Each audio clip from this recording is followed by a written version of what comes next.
Chicago White Sox playing their 80th game of the season come into today's ball game with a 52-27 record. They're currently in second place in the American League Central, 2.5 games behind the Tigers. On the other side, the Cubs are 29-50. They are currently in fifth place, and they trail the Cardinals in the National League Central by 14.5 games. The Cubs' record at home this year, 13-24. Their road record, 16-26, while the White Sox on the road this year playing 23-16, well above 500. With the first pitch and play-by-play, here's Ed Farmer. All right, Chris, thanks very much. The Cubs are going to have to go to make 500 at home on the year. 13. Oh, my. Just can't believe that. 13-27? I had a hard time recognizing that, making sure I was going to say the right thing. Those numbers just don't look right. You contrast to the home record of the White Sox, stunning 29-11. It is 13-24 at home, and they're 16-26 on the road. Scott Podsednik will lead it off, and with the first pitch, here it is.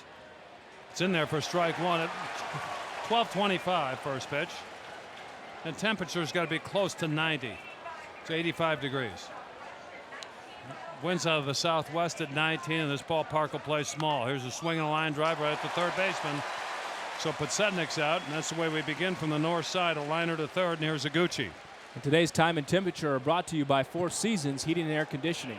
White Sox come out, gray tops and bottoms for the uniform. Cubs are in their home white uniforms with Cubs on the left side of their chest. The White Sox have the black script Chicago across the top of their uniform and the number right under the G in Chicago.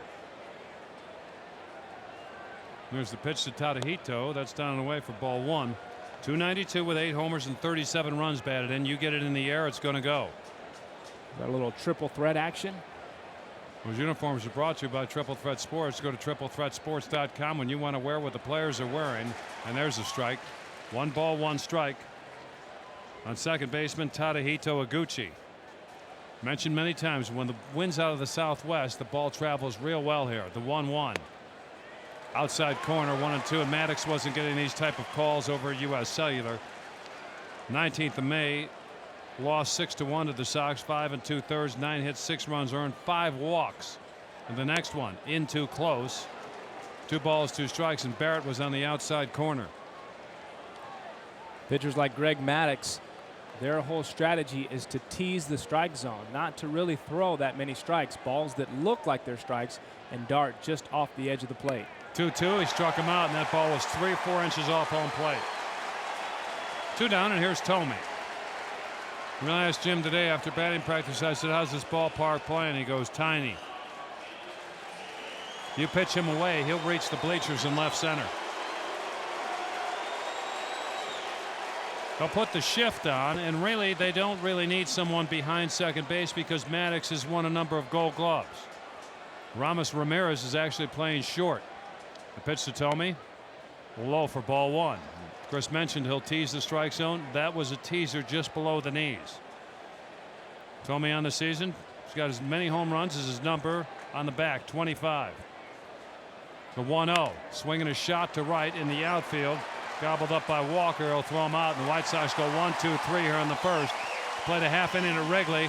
White Sox fail to score, and the Cubs are coming up. Welcome back to Wrigley Field, bottom of the first inning. White Sox did not score in the top half. Here's the defense for the Sox. From right to left.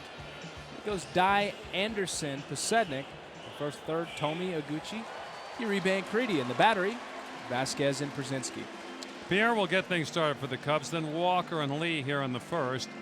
And Vasquez, who has given up some home runs, he will have to keep the ball down on a day like this where the flags are blowing straight out. Here's a pitch to Pierre, swinging a high fly ball to left. Moving back, Podsednik, he's there and makes the catch. 1 pitch, 1 out for Vasquez. I did get it in yesterday, and I just wanted to let everybody know that. Remember the team he had there with Bazinet, the quarterback, and very impressive. He's a guy, we're going to miss him in this community in and around Chicago, but football in general is going to miss Randy Walker far more than we'll ever know, folks. Here's Todd Walker, the second baseman.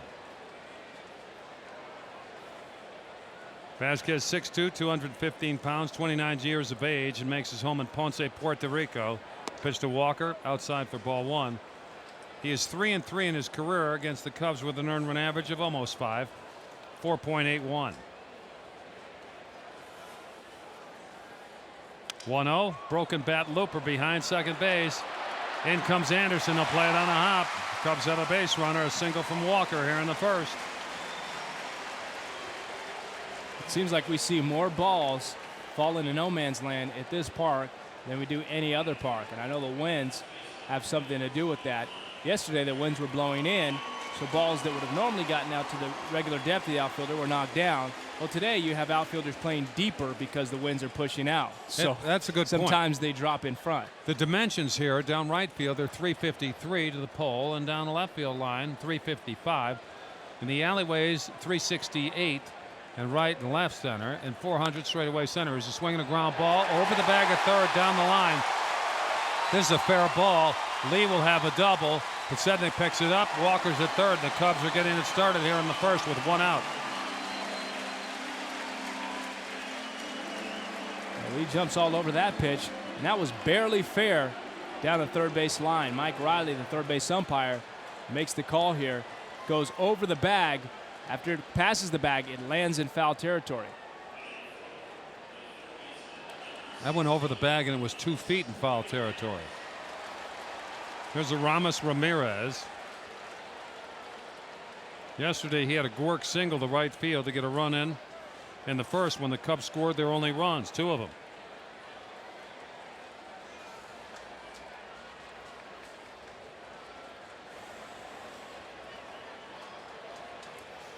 Vasquez and the Sox in a jam. Here's the pitch. Breaking ball in there for strike one. Not for the faint of heart here at Wrigley Field if you're pitching. You start worrying about where you're throwing it across home plate and you get stingy with the strike zone. Batting averages on the other side start to go, and they go real fast upward. This guy will hit anything close to home plate.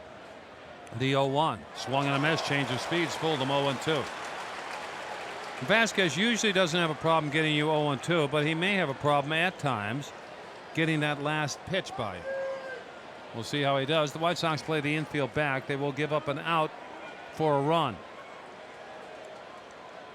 Just getting started here on the north side. The White Sox went up and out in order in the top half of this inning. Pierre led it off with a fly to left. Singles by Walker and a double by Lee has put Martyrs at second and third, and that pitch is down and away. 1 ball, 2 strikes. Ramirez hits 253 overall with runners in scoring position, slightly higher than that at 263. Open stance, right-handed batter's box. 1 out, 2 aboard. Base hit will get him 2. And the 1-2 pitch, swinging a line drive to left field, down the line to the foul pole, and this ball's off the wall. Extra bases. It's going to run into the corner. He's got a 2-run double. Sox trail here in the first, 2-0. Missed a home run by inches. They did. That was a frozen rope line drive to left field, hitting the top of the ivy there. Big warning track here as well. Now that I really take a look, you've got some running to do once you hit the warning track. Most times it's warning track, it's a step or two. The setting didn't even get there. This ball was hit so hard. It makes a good turn and throw into second base. That was a rocket. They may have to go replace one of those bricks in that wall.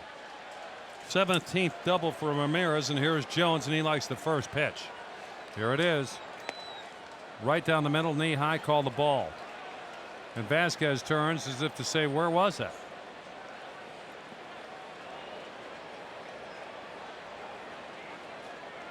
We're just underway, and the Cubs lead 2-0. They've got as many runs here as they had 9 yesterday. Ramirez at second with 1 out, and the look there. And now here's a swing and a pop up behind home plate, out of play. This place is jammed to the rafters, and if you think this is full, the rooftops surrounding this facility, with one exception in left field way back there, they're sold out. Did you ever go up there to one of the I was going to ask you, No. have you ever been up there? Uh-uh. You need to take a trip up there sometime. It wouldn't be any. I think we have to pay a fee to get up there to the Cubs. Wouldn't be any further of a hike than to the booth. No, the 1-1 pitch inside corner, 1-2 on Jock Jones. No, you're exactly right. The difference in Vasquez yesterday than Garland, Javi has a curveball that he can bounce now and let Jones swing at. As a kid growing up here on the south side, this reminds me a lot of the weekends I spent, the 4th of July weekends. Hot, humid, and cloudy skies. The pitch to Jones, slider in too close, 2-2, and how he didn't swing at that, I don't know.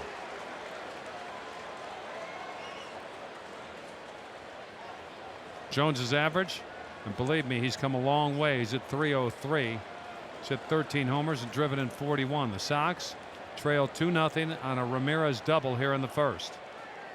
And the pitch, swinging a shot to right. That's a base hit. Ramirez got a late start, dies up with it. They give him the stop sign. Throw comes home. Brzezinski catches it at home plate. They have runners at first and third. Vasquez has given up 4 consecutive hits after an out. Well, Jock Jones, very hot against the White Sox. Look at his numbers. He has, I believe, 18 home runs against the Sox. That's the most against any club. Jock Jones. Here's a man that you look for when you're pitching, and not saying he's an easy out. Far from that. You look for a guy who doesn't run well and get the ball down. Phil Nevin.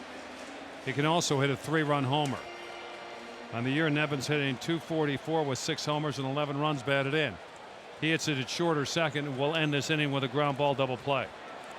Jock Jones has 19 career home runs against the Sox. And the pitch to Nevin, almost hit him, ball 1, a running fastball. The moment of truth for the Sox and Javier Vasquez is here in the first so far. 2 runs have scored, and the Cubs are trying to get more. Well, here's what can happen. Ground ball, double play, out of the inning. John Garland gave up 2 runs in the bottom of the first yesterday. White Sox prevailed 6-2. The 1-0 to Nevin. That's a strike to the outside half, 1-1. Cubs are 29-50 in this game number 80 for both squads. As Chris mentioned, they trailed division leading St. Louis by 14.5. Sox are 2.5 behind Detroit. And the 1-1 in Evans. Swung and a miss, 1-2. People ask me, is Detroit going to lose? Oh, yeah, they're going to lose. It's up to the White Sox to keep the pressure on them. It seems like the Sox are the only team that's able to beat them.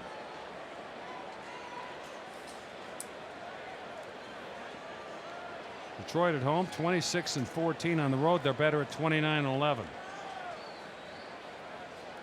And the pitch, sidearm fastball, low.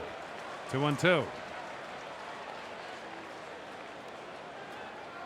Vasquez major league record 500, 97-97 with an earned run average of 432. And to be honest with you, he's got better stuff than that.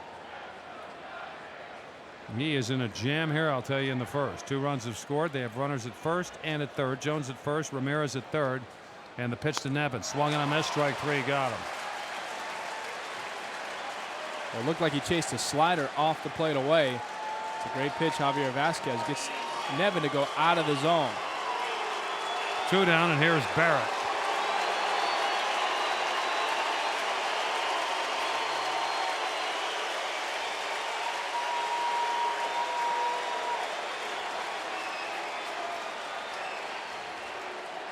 Barrett's hitting over 300, and he likes the first pitch. There's a throw over to first, and Jones is back quickly. 2 out, 2 runs in for the Cubs.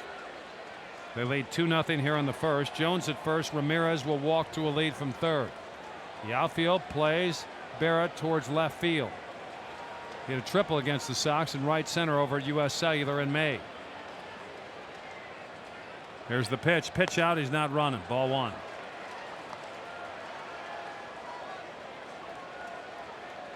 On deck, Cedeno, and he's batting .271. And then Maddox, he's not really an out either. He's batting 138. He's got 4 RBIs. Yes, he does. That pitch, a slider for a strike, looking dead red. Didn't get the express. He got the local. 1 ball, 1 strike on Michael Barrett. Got a haircut. See that yesterday, Michael Barrett? New haircut.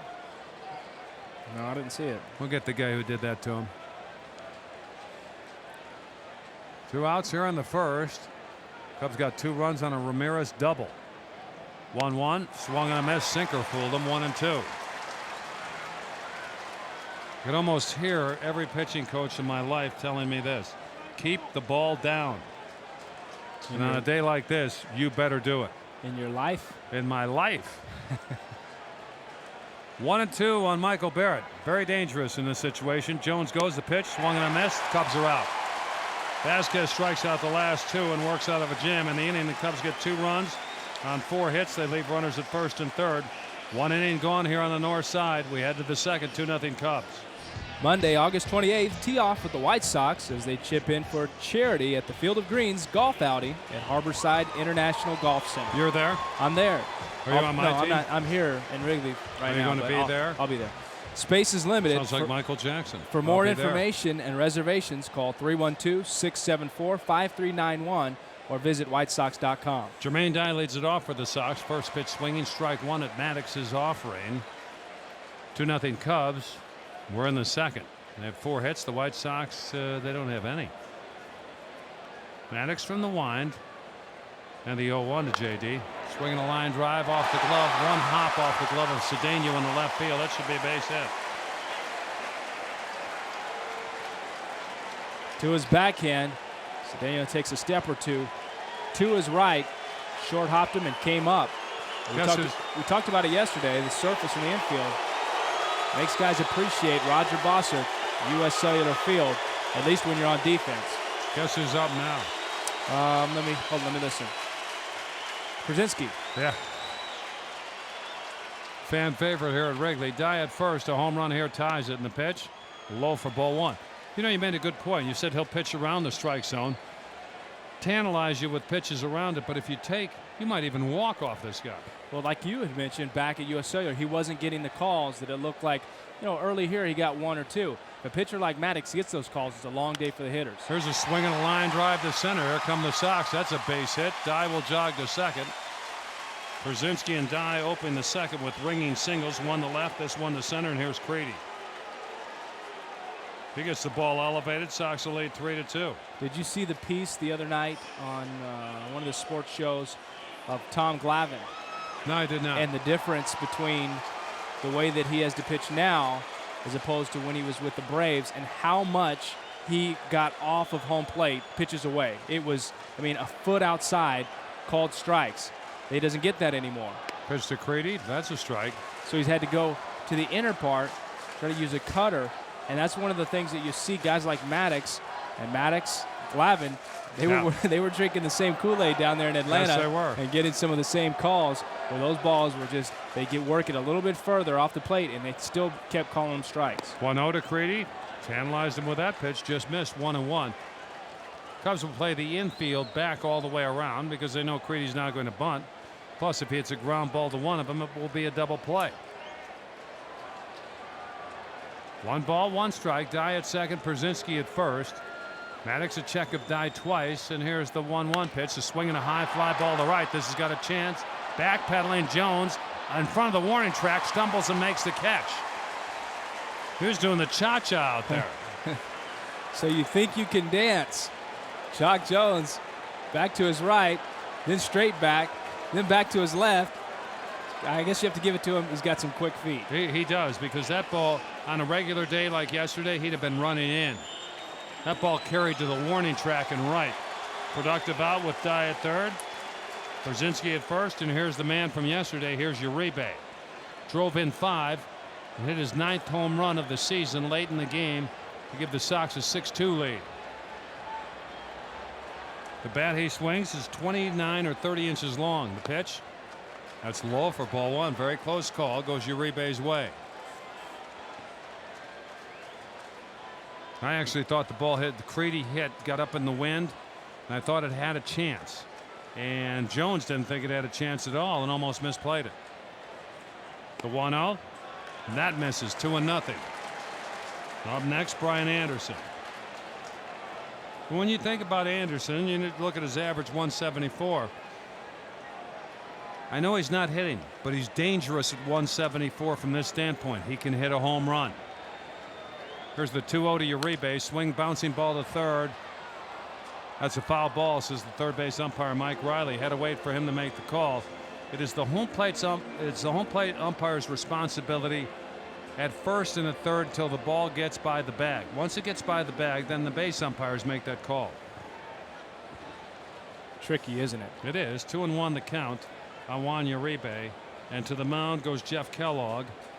He's not telling Maddox this is the best for you each morning. Give him a new baseball. We have Kellogg behind home plate. And Maddox then you is have Jerry Meals at first. Maddox is looking for that special K right here. Yes, he is. He'll have to throw a couple more pitches to get it, though, but he is looking for that. He does have Jerry Meals at first. I said it. Here's a swing and a line drive. One hop to second. Double play ball. Cedeno throws to first. They double him up. It goes 4-6-3. Maddox gave up a rocket right at the second baseman. It turns into an inning-ending double play. No runs, a couple of hits, a double play, and one left. Middle of the second, 2-0 Cubs. Make a good play. Usually you lead off your next at bat, and Cedeno, he made a good play on that double play. Made the turn and threw a rocket over to first to double up Juan Uribe as it went 4-6-3 in the top half of the second inning. He'll lead it off. First pitch in there for a strike. The next one to the backstop. 1-1. God bless you. Cubs sent 7 men to the plate in the first. Scored 2 runs on 4 hits off Vasquez. He survived further injury by striking out Nevin and then getting Barrett to close it out. Right-handed batter, right-handed pitcher. Vasquez into the abbreviated wind. Here's his 1-1 to Cedeno. Outside 2-1.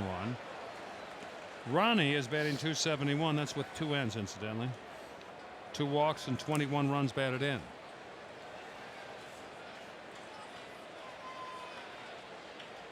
Infield back, outfield fairly deep. The pitch, a swing and a dribbler foul, may have broken his bat. Well, he started to walk towards the dugout. Now he's back in there. Facially, he looks like he's about 16. What do you think about the challenge for Cubs players? Everyone that's ever worn this Cubs uniform. Of all the day games you have at home, and then you go on the road and you have all the night games. 2-2 to Cedeno, way outside, 3-2. I don't know how they do it. I got to tell you, we played day game Thursday, one yesterday, one today. Walking up the tunnel to the clubhouse, I said, this is ridiculous. Well, and fans will think, well, playing in the day or playing at night, it's all about sleep patterns. 3-2 pitch, high pop, right field, in comes Dye, still coming on. Jermaine makes a backhanded one-handed catch. There's one of those Gork shots, by the way. Yeah, and that one stays up long enough. Jermaine Dye to run under and make the catch. But you talk about not just the fact that you're playing in the daytime or night, but really so important for a Major League Baseball player's body is his rest at night and recovery of the muscles and everything else being refreshed. You can't get on a sleep pattern, and it's got to be tough when you come out here. There's Maddox. Slider fooled him. Strike one. How about putting the temperature and the humidity up also? Today it's going to reach maybe 90 degrees here, and we're not that far from Lake Michigan. Here's the 0-1 to Maddox. Swung on and fouled at home plate. Now it's 0-2. He takes his hacks. And he's wearing the old-time Sox to a different degree. They look like the regular baseball hose, but those actually are like sweat socks with a blue stripe painted on them. That's what he wears. The 0-2 from Vasquez, swung on a miss. He'll take a seat. Vasquez has 3 strikeouts. He's retired 4 in a row. Here's Juan Pierre. Well, it went from the stirrup, yeah, and then the sanitary sock underneath, and then it went to what Greg Maddux is wearing now, which is a 2-in-1. It's a white sock with blue stripes on the outside, medial and lateral, and then now you see just one colored sock. Yeah, that's soccer hose. That's what they were, a soccer hose. You know that. You wore them, didn't you? I did. Yeah. Very comfortable, weren't they? They are. They're more comfortable. There's the pitch to Pierre. Strike one called, and the Sox will swing the outfield around to left. And I think that's a good idea. Me, I wore the sanitary sock. My pants were long enough, didn't have to wear a game sock. Here's a swing and a line drive, base hit to right field. The pitch was up and in. Pitch him away, play him away, you got a chance.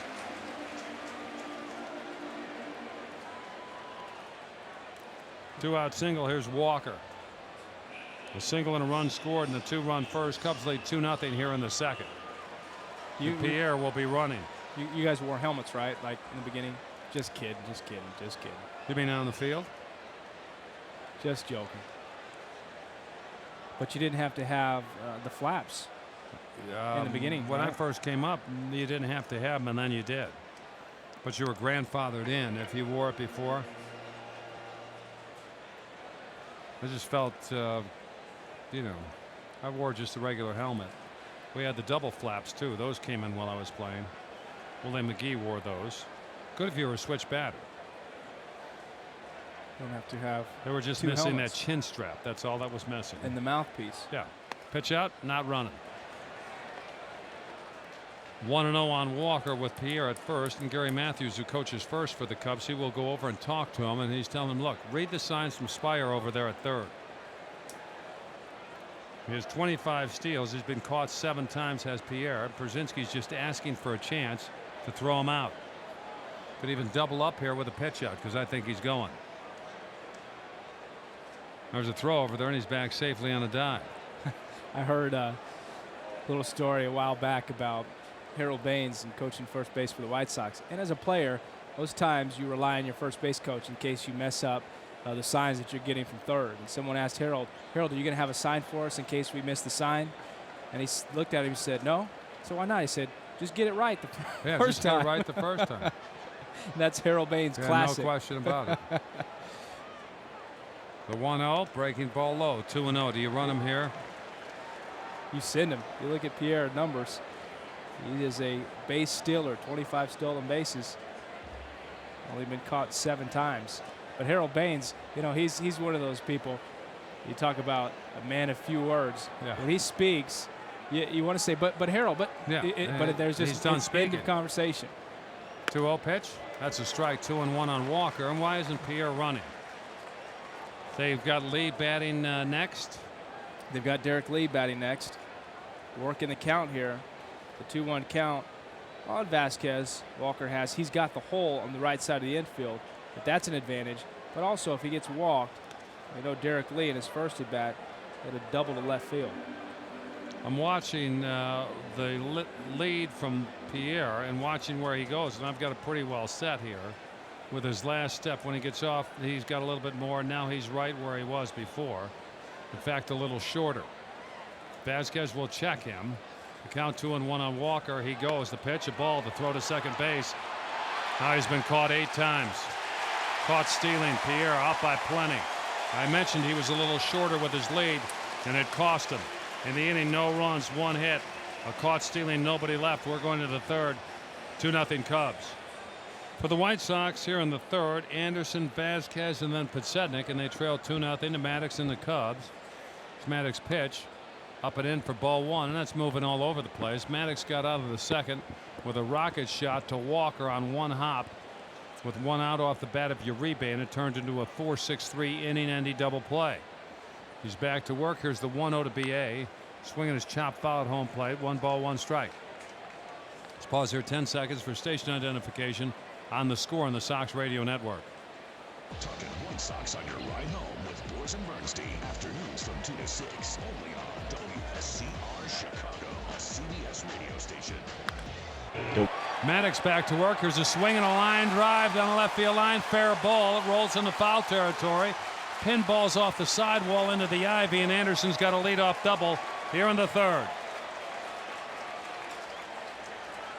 Brian Anderson off to a good start this afternoon. And also for the White Sox have their leadoff man on for the second time this ball game. Hopefully this time they'll be able to get him around and score. BMW of Orland and Mercedes of Orland, they make a donation to White Sox charities for that double from Brian Anderson. Here's Vasquez. Watched him in batting practice. He went yard. The wind is blowing out, and the middle innings here will tell how a pitcher is doing with his command and control. Control getting it over home plate. Command keeping it down today. The wind's blowing to center field out of the southwest at 19. And here's the pitch. Vasquez shows bunt. It's a ball. We had Billy Williams in the booth earlier. And what a sweet swing he had. I asked him, I said, when you get to the park, do you look at the flags? He goes, forget getting to the park. I pushed a button in my house and it turned the weather vane loose. And I just watched where it was blowing. I knew it'd be blowing out here. Vasquez shows bunt, gets it down third base side, and a good one. Maddox off the mound has it, trouble picking it up, throws, a sacrifice, goes 1-4, and Anderson's now at third. That was a great bunt. Vasquez put it close to the line at third. Maddox stutter step because it was perfectly placed between a charging Aramis Ramirez and Maddox moving off the mound. Almost a little bit of a mix-up there.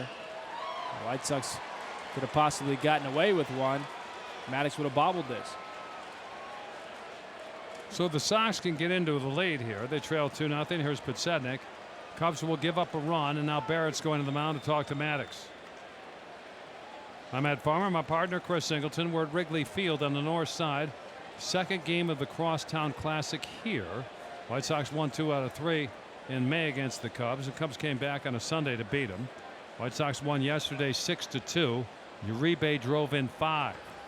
Ramirez, the third baseman, has a 2-run double, and that's how the Cubs lead. And that was in the first inning. We're in the third. White Sox have 3 hits and a runner at third. And here's a pitch to Podsednik, low for ball 1. So he is around the strike zone. Looks like it's a strike, and it isn't.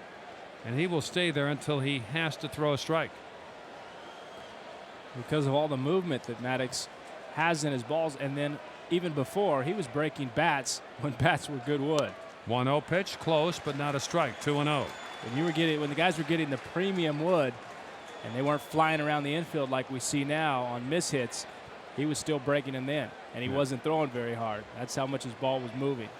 He has always had good movement and great command. The 2-0 pitch to Podsednik, swing bouncing ball to second. Walker has it. We'll look at home as Anderson scores on a roller to second. Sox are on the board. Now it's 2-1 Cubs. RBI for Podsednik, his 32nd. You have outs and you have productive outs. That was a productive out to get a run in. Start the line moving again. Here's Iguchi. He can tie it with one swing. That's inside and high for ball 1. The Tigers against the American League Central Division have gone 23-10, while the Sox have gone 21-13. Here's a swing and a line drive, base hit center field. So Gucci's 1 for 2. Here's Tomey. Waste any time, did he? Jumped all over it. And the bat flip. You love the bat flip. I love the you? bat flip. Tadahito Iguchi, and I was telling you, in spring training with the World Baseball Classic, and watching some of the Japanese teams play. Yeah, they got the flip or going. the Japanese players play. The bat flip was outstanding. The Cubs will deploy the shift, the Tomey shift, with the second baseman Walker going to short right. The shortstop, Cedeno, is on the first base side of second, with Ramirez, the third baseman, actually at shortstop. He could bunt for a base hit. The Cubs would take that. He can also homer. Pitch to Tomey. Strike 1 call. He was expecting something else. 0-1 on Tomey. It is 25th home run on Thursday at Pittsburgh. Pinch hit home run. Second time in his career he has done that. This one went to the Allegheny River. 0-1. Swinging a pop-up down the left field line. Long run for Ramirez. Can't find it. Ball dropping quick. Falls for a hit. Iguchi's on his way to third.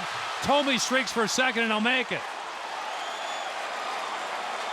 That's an out any other time except when you put the shift on. And the way these winds are Aramis going back, and he's twisting and turning. That's a tough play for an infielder to make. For an outfielder, a little bit easier because you're used to going back on the ball and running a long way. And left fielder Phil Nevin wasn't even close to this. Iguchi, I'm not sure how hard he was running with 2 outs because it looked like Joey Cora wanted to wave him around to score him, but he wasn't coming that hard from second to third, and Cora had to hold him up. Talk about circling the wagons. Ramirez did that and still couldn't catch it. Then the ball Nevin tried to pick up barehanded, and he kicked that with his hand. And here's Dye, and Dye is 1 for 1 with a single to left. The single here may get you 2. A home run, I know what that'll get you. 3. The pitch, strike call. You know the first ball hitters. All pitchers do. When you've got a guy up there that doesn't like the first pitch, go ahead and throw it in there. More Sox fans here than Cub fans. Maddox from the set, a look at third. Here's the 0-1 to J.D. Swinging a bouncer, third base side foul.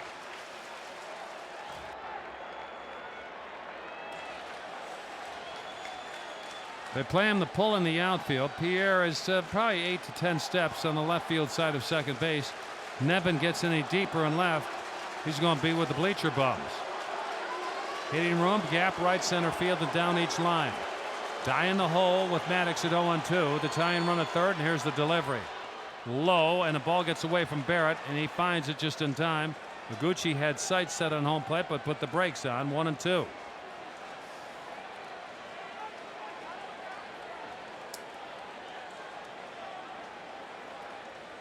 Pretty sure Barrett was traded from Montreal to Oakland and then really didn't stop there long.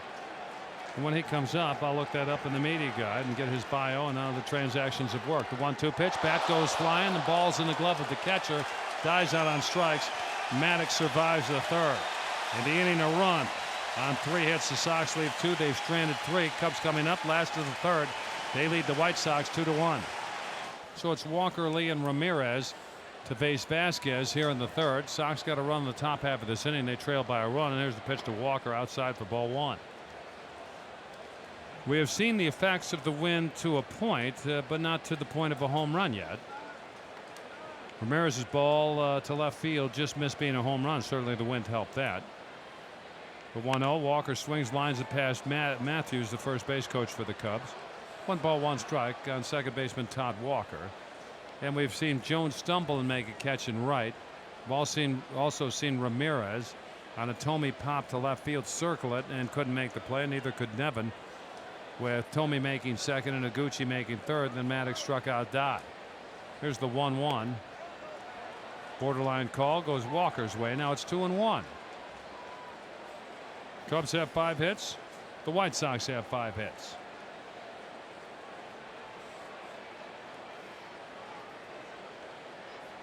Vasquez reading signs from Przinsky, and the 2-1, swinging a roller past the bag at first. Foul territory, 2 balls, 2 strikes on Todd Walker. Mansu Lee, the White Sox bullpen catcher, is down the right field line, and he is enlisting either a Sox fan or someone that he knows to do something for him. I see him down there. And he is wearing the catcher's glove, protecting the guys in the bullpen. The 2-2 to Walker, swinging a high fly ball to center. Moving back Anderson a few steps, grinds under it, makes the catch. So Walker opens the third with a fly to center. Here's Lee.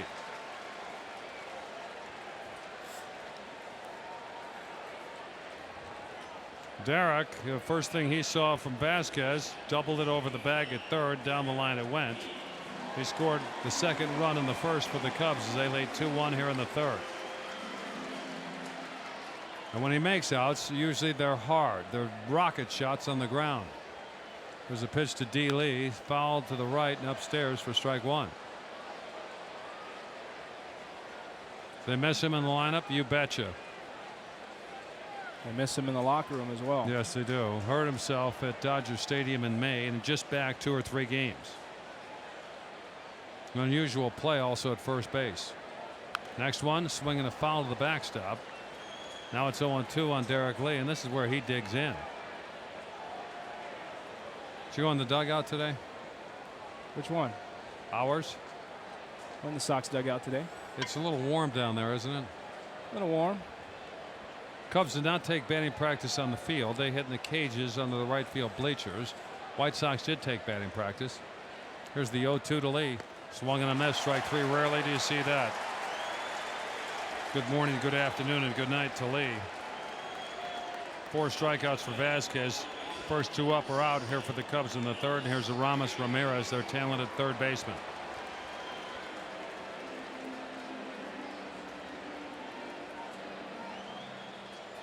Looks like he got Derek Lee to chase a slider or a cutter away, kind of like how he got Phil Nevin in the first inning. Off the plate, mid-belt. That pitch downstairs for ball 1. The trivia question today. The players that won Rookie of the Year and also Manager of the Year. Here's the 0-1. Check swing. Pitch was high, I guess. I'd say Ozzie Guillen's one. That's one of them. Who else? Frank Robinson and Lou Piniella. 2 outs, base is empty. 2-0 on Ramirez. Missed a home run by inches the first time up in the pitch. Outside 3-0. A walk here brings Jock Jones to home plate. And I think Ramirez is swinging on 3-0. 2 runs batted in with a double in the first. You get something else over here, you'll get him. The 3-0 pitch, taking all the way, 3-1. The fastball from Vasquez is around 90, 91 miles an hour. Plenty good enough to get you out. Open stance for Ramirez in the right-handed batter's box. Through the signs, Brzezinski. Sidestep kick. The pitch is swinging a high fly ball down the right field line. The wind's got this and is going to keep it fair and falls in the corner. Ramirez has 2 and he's going ahead for 3. And he's going to make it with a triple.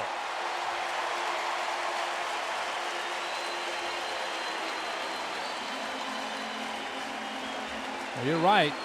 The wind kept this one fair. It looked like it was slicing and going to get in the stands easily. We just see it slow down, drop in. Aramis Ramirez hits his second triple of the season. That's where a walk's not as good as a hit. That ball was kept fair by the wind by a foot and a half. And he has played here before. He knew what was going on. So a runner at third for Jock Jones, who likes the first pitch.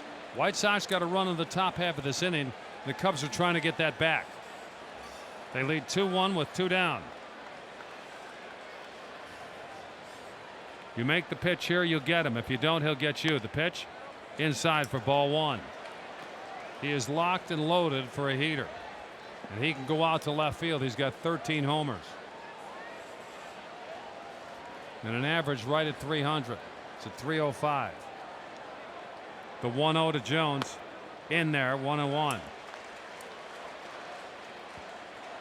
We can see it cross home plate. The elevation is a problem from where we sit high above this facility we call Wrigley.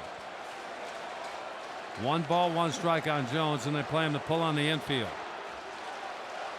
And the 1-1 fouled at home plate to the backstop on the ground. 1-2. The White Sox in the top of the 4th when we get there. Brzezinski, Creedy, and Uribe to face starter Greg Maddux.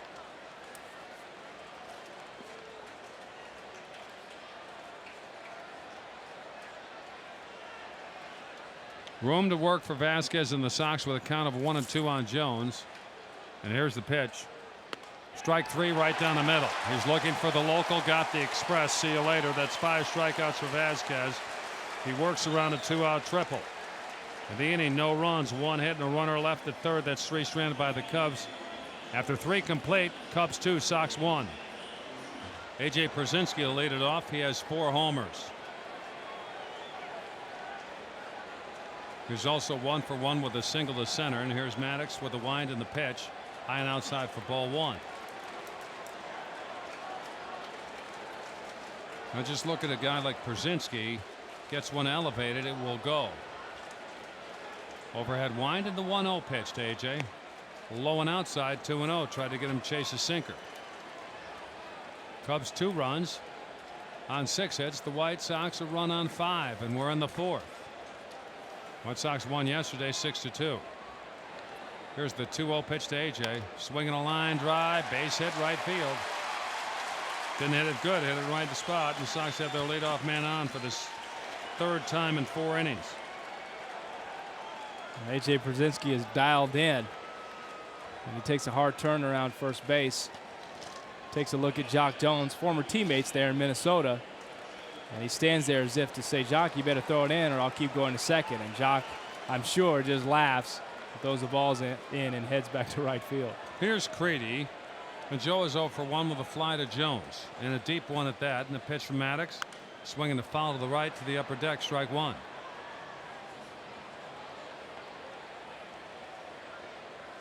At one time, they used to have 2 All-Star games. And that was to raise money for the players and their families. And I believe one of them was played here in the early 60s at Wrigley Field. 1 strike on Creedy. That one misses, 1-1.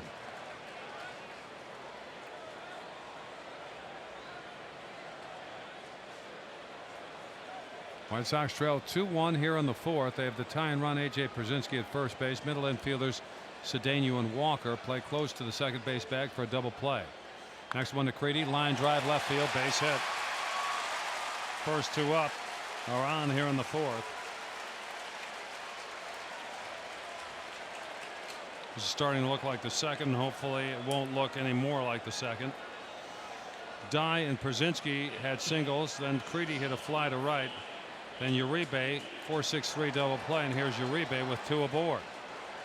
White Sox trying to get even here in the 4th inning. Barrett to the mound to talk to his starter. Maddox, incidentally, going to the Hall of Fame. If I had a vote, he's getting it. He's won 325 games. You hear so much about Clemens. You don't hear that about Maddox. 6 feet, 180 pounds, 40 years of age, makes his home in Las Vegas. And I know his brother Mike pretty well. He works for the Milwaukee Brewers. Pitch to Uribe, swinging a high fly ball right center field.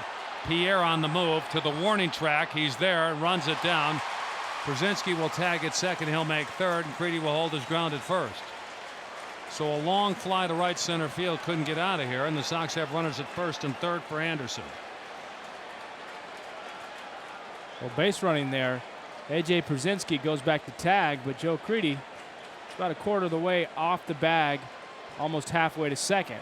Runner at first base. If he sees the lead runner tagging, he's got to get back to first base and tag as well. Yeah, because if the ball's dropped, one's going to make third, the other guy's just going to walk 12 feet to get to second. Exactly.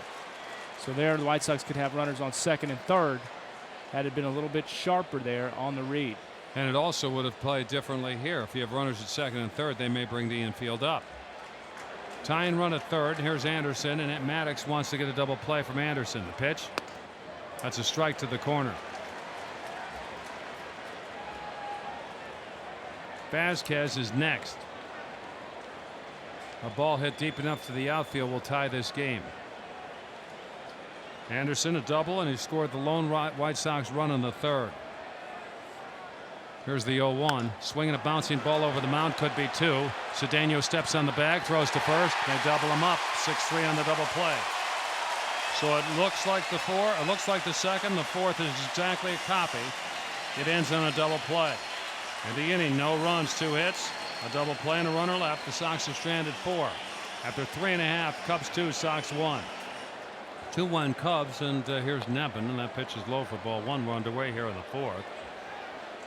Cubs scored their 2 runs in the first. Sox got an Anderson double leading off the third and got him in.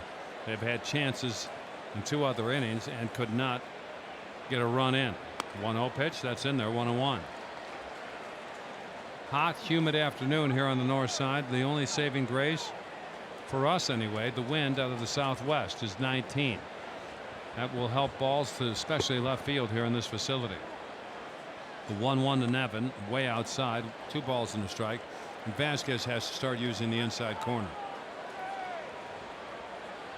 Nevin is 0 for 1. He struck out in the first inning.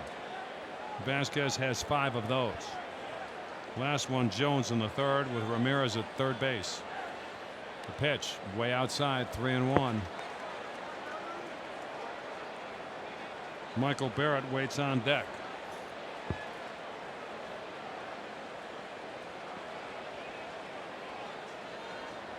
Hitters count right here at 3-1. Nevin locked and loaded. The pitch. Swinging a shot to short. Rim of the infield. One knee. Uribe and throws him out by plenty.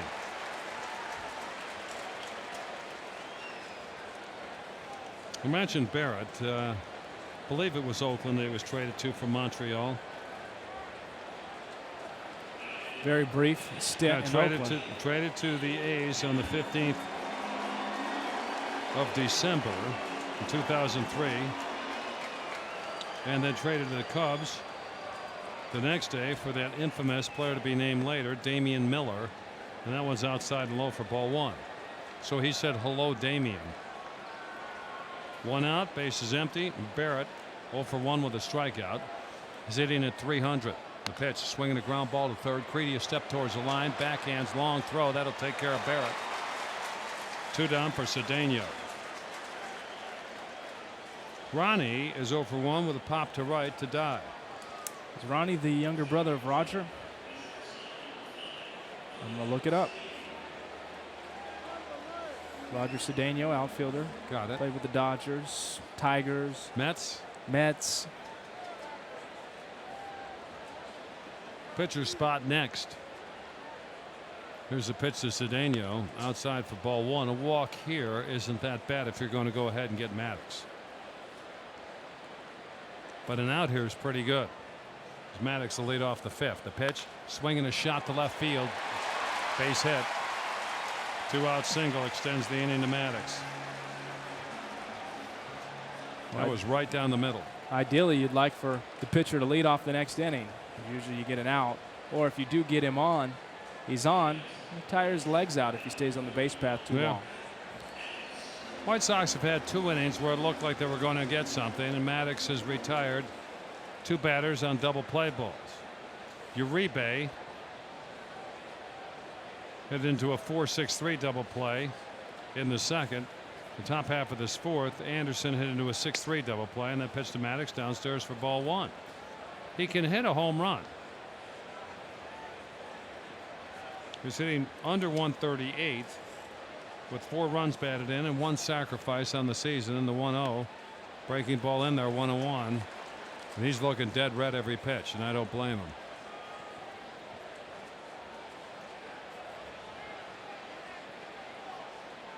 Struck out in the 2nd.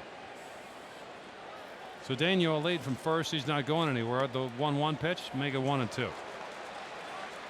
Is this a spot for the power sinker?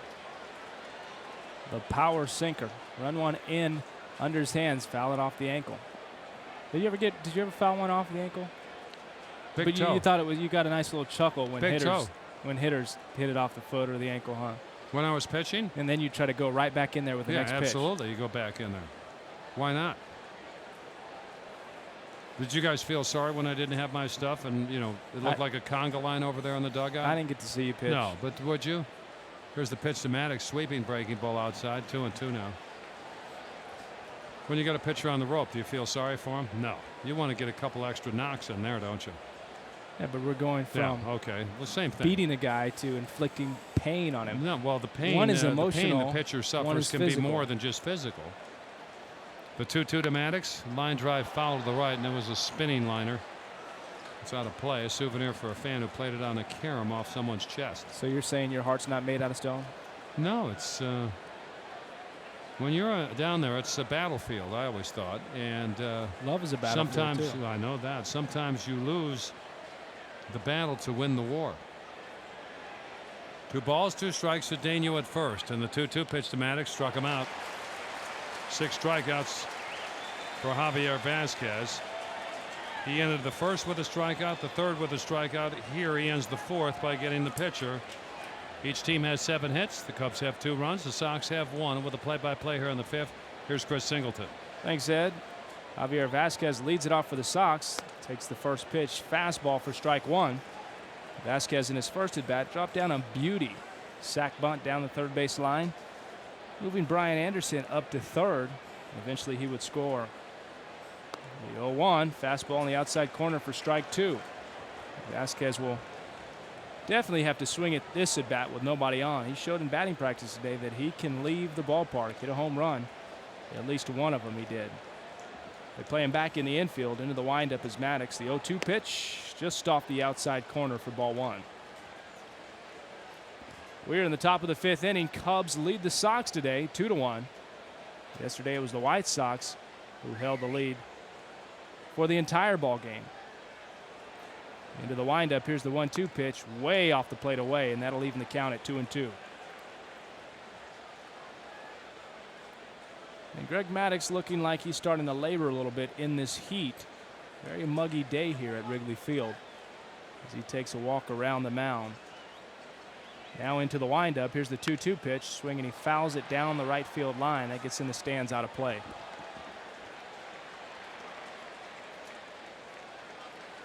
Each team has 7 hits. We're in the top of the 5th, and the Cubs lead the Sox 2-1. On deck is Scott Posednik. Here's the 2-2 pitch. Something off speed, swinging a line drive, base hit to left field. So Javier Vasquez has his first hit of the 2006 season, a leadoff single here in the top of the 5th inning.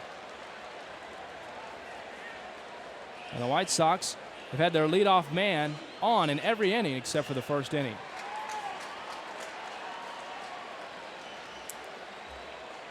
And hopefully Scott Posednik will be able to keep the line moving. Derek Lee will hold on Vasquez at first. Ramos Ramirez, the third baseman, is up on the grass. The pitch catches the outside corner for strike one. And that barely caught the corner. We've talked about Greg Maddux and all of the movement. A pitcher who likes to tease the zone. And what that means is throwing balls that look like they're going to be strikes, but as they enter the hitting zone, they get off the plate. Here's the pitch way off the plate inside. Sednick has a dance out of the way. And that'll even the count at 1-1.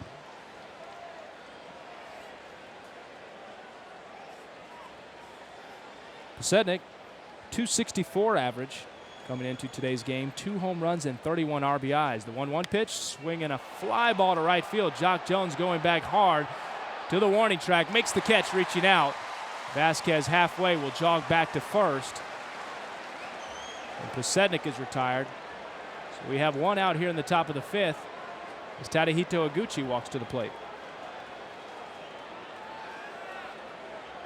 And that ball was hit well off the bat of Scott Posednik. Jock Jones turned and knew he had to go as the wind is blowing straight out to center field.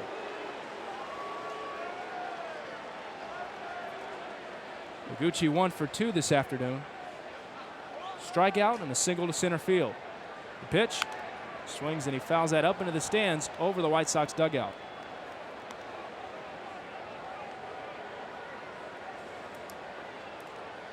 Greg Maddux just 2 strikeouts this afternoon.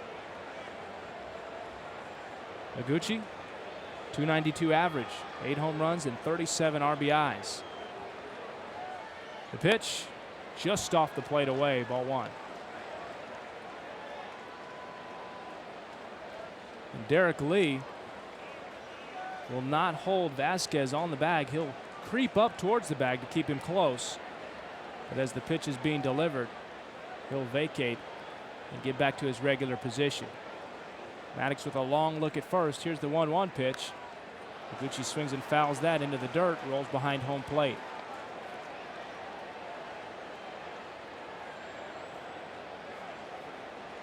White Sox looking to extend their winning record on the road. They are 23-16. The Cubs at home 13-24. Here's the 1-2 pitch. Swinging a foul down the right field line. That gets up in the stands out of play. On deck is Jim Thome. Thome gets the start at first base today. Yesterday it was Paul Konerko.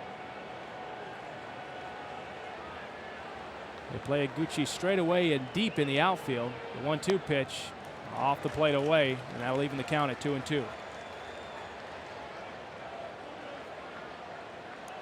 So Iguchi has worked the count back to 2-2 after going 0-1, 1-1, and then 1-2. He waits for this pitch. Swings and foul tips it. Michael Barrett not able to hold on to it. I guess he didn't tip it. That sound was the sound of the catcher's mitt. So Iguchi is retired. Strikes out swinging. 2 outs. We're here in the top of the 5th inning. Cubs lead the Sox 2-1. That'll bring Jim Thome to the plate with a runner on first.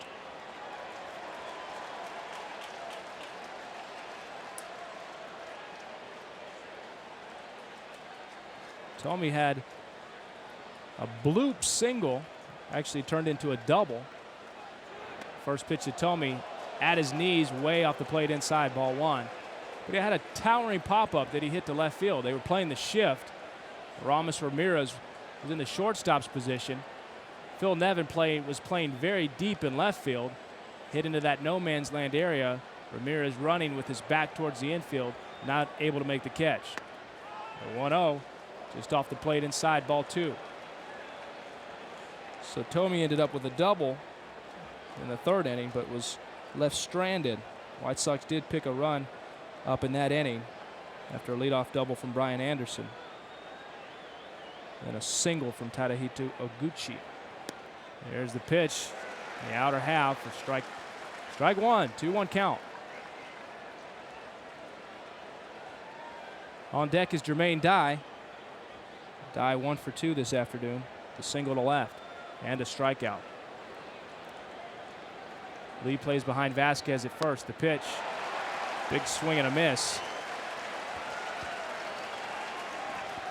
Deuces are wild on the scoreboard. 2 balls, 2 strikes, 2 outs. The fans here at Wrigley want a strikeout of the White Sox slugger, Jim Thome.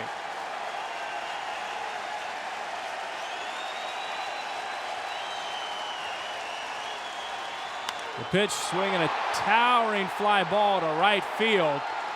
Jock Jones back to the track, to the wall. Jim Thome will touch them all. 2-run shot here in the top of the 5th inning to put the White Sox on top of the Cubs, 3-2.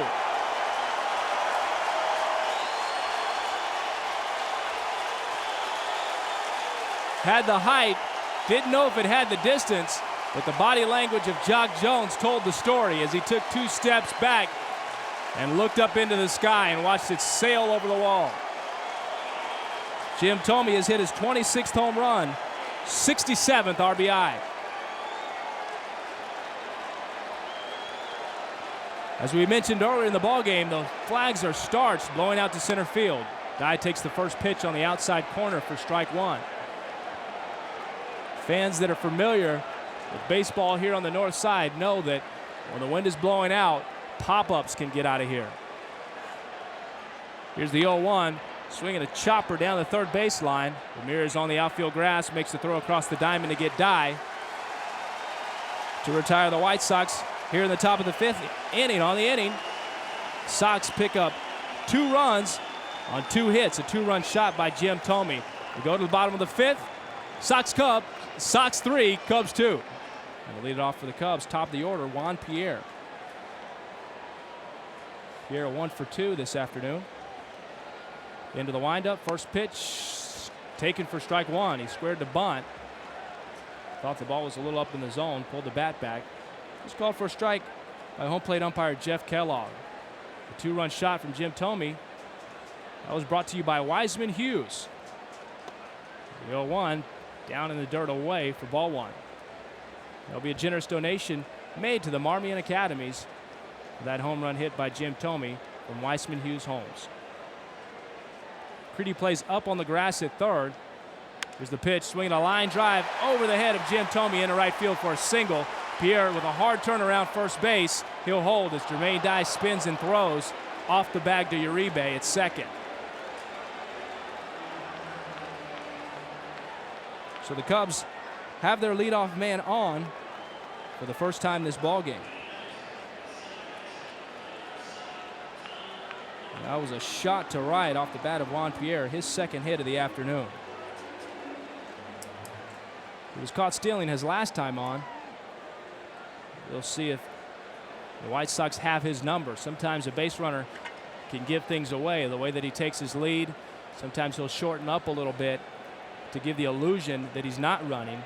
As Ed had mentioned last time when Pierre was on first, he shortened his lead up to make everyone think he wasn't running. And he actually did run and was thrown out by a half a mile. A.J. Pierzynski came up firing. Here's the first pitch to Walker. Catches the outside corner, strike 1.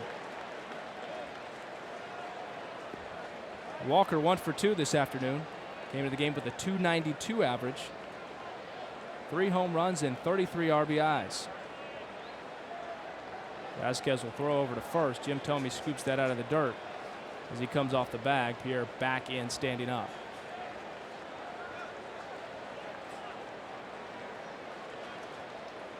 And Juan Pierre wears a blue camouflage shirt under his jersey as the top 2 buttons are open, and you can see. Here's the pitch to Walker, off the plate away for ball 1. As we mentioned earlier, the winds are blowing straight out to center field. Jim Thome took advantage as it hit a towering pop-up to right. He got it way up into the seats for a 2-run homer. White Sox have taken the lead 3-2. We're in the bottom of the 5th. No outs and a runner on first base. Walker waits for the 1-1 pitch. There it is. Big swing and a miss. 1-2 count.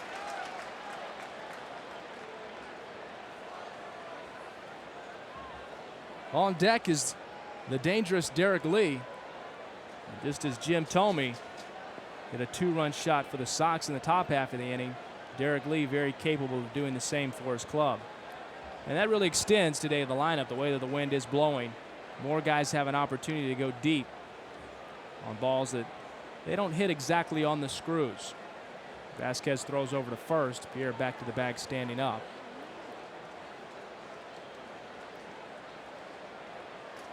Creedy plays Walker to pull off the bag and deep at third.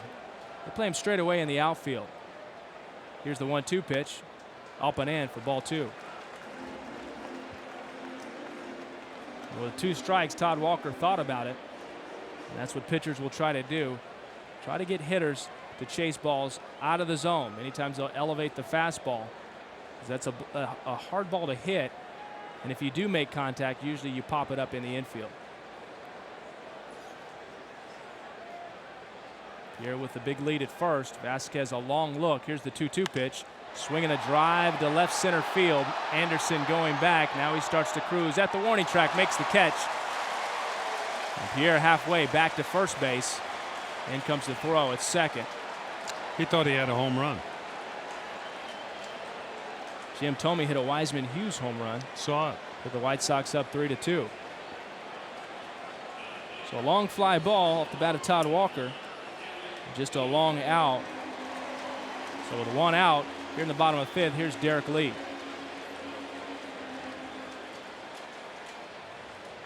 And I don't think Juan Pierre will be running here.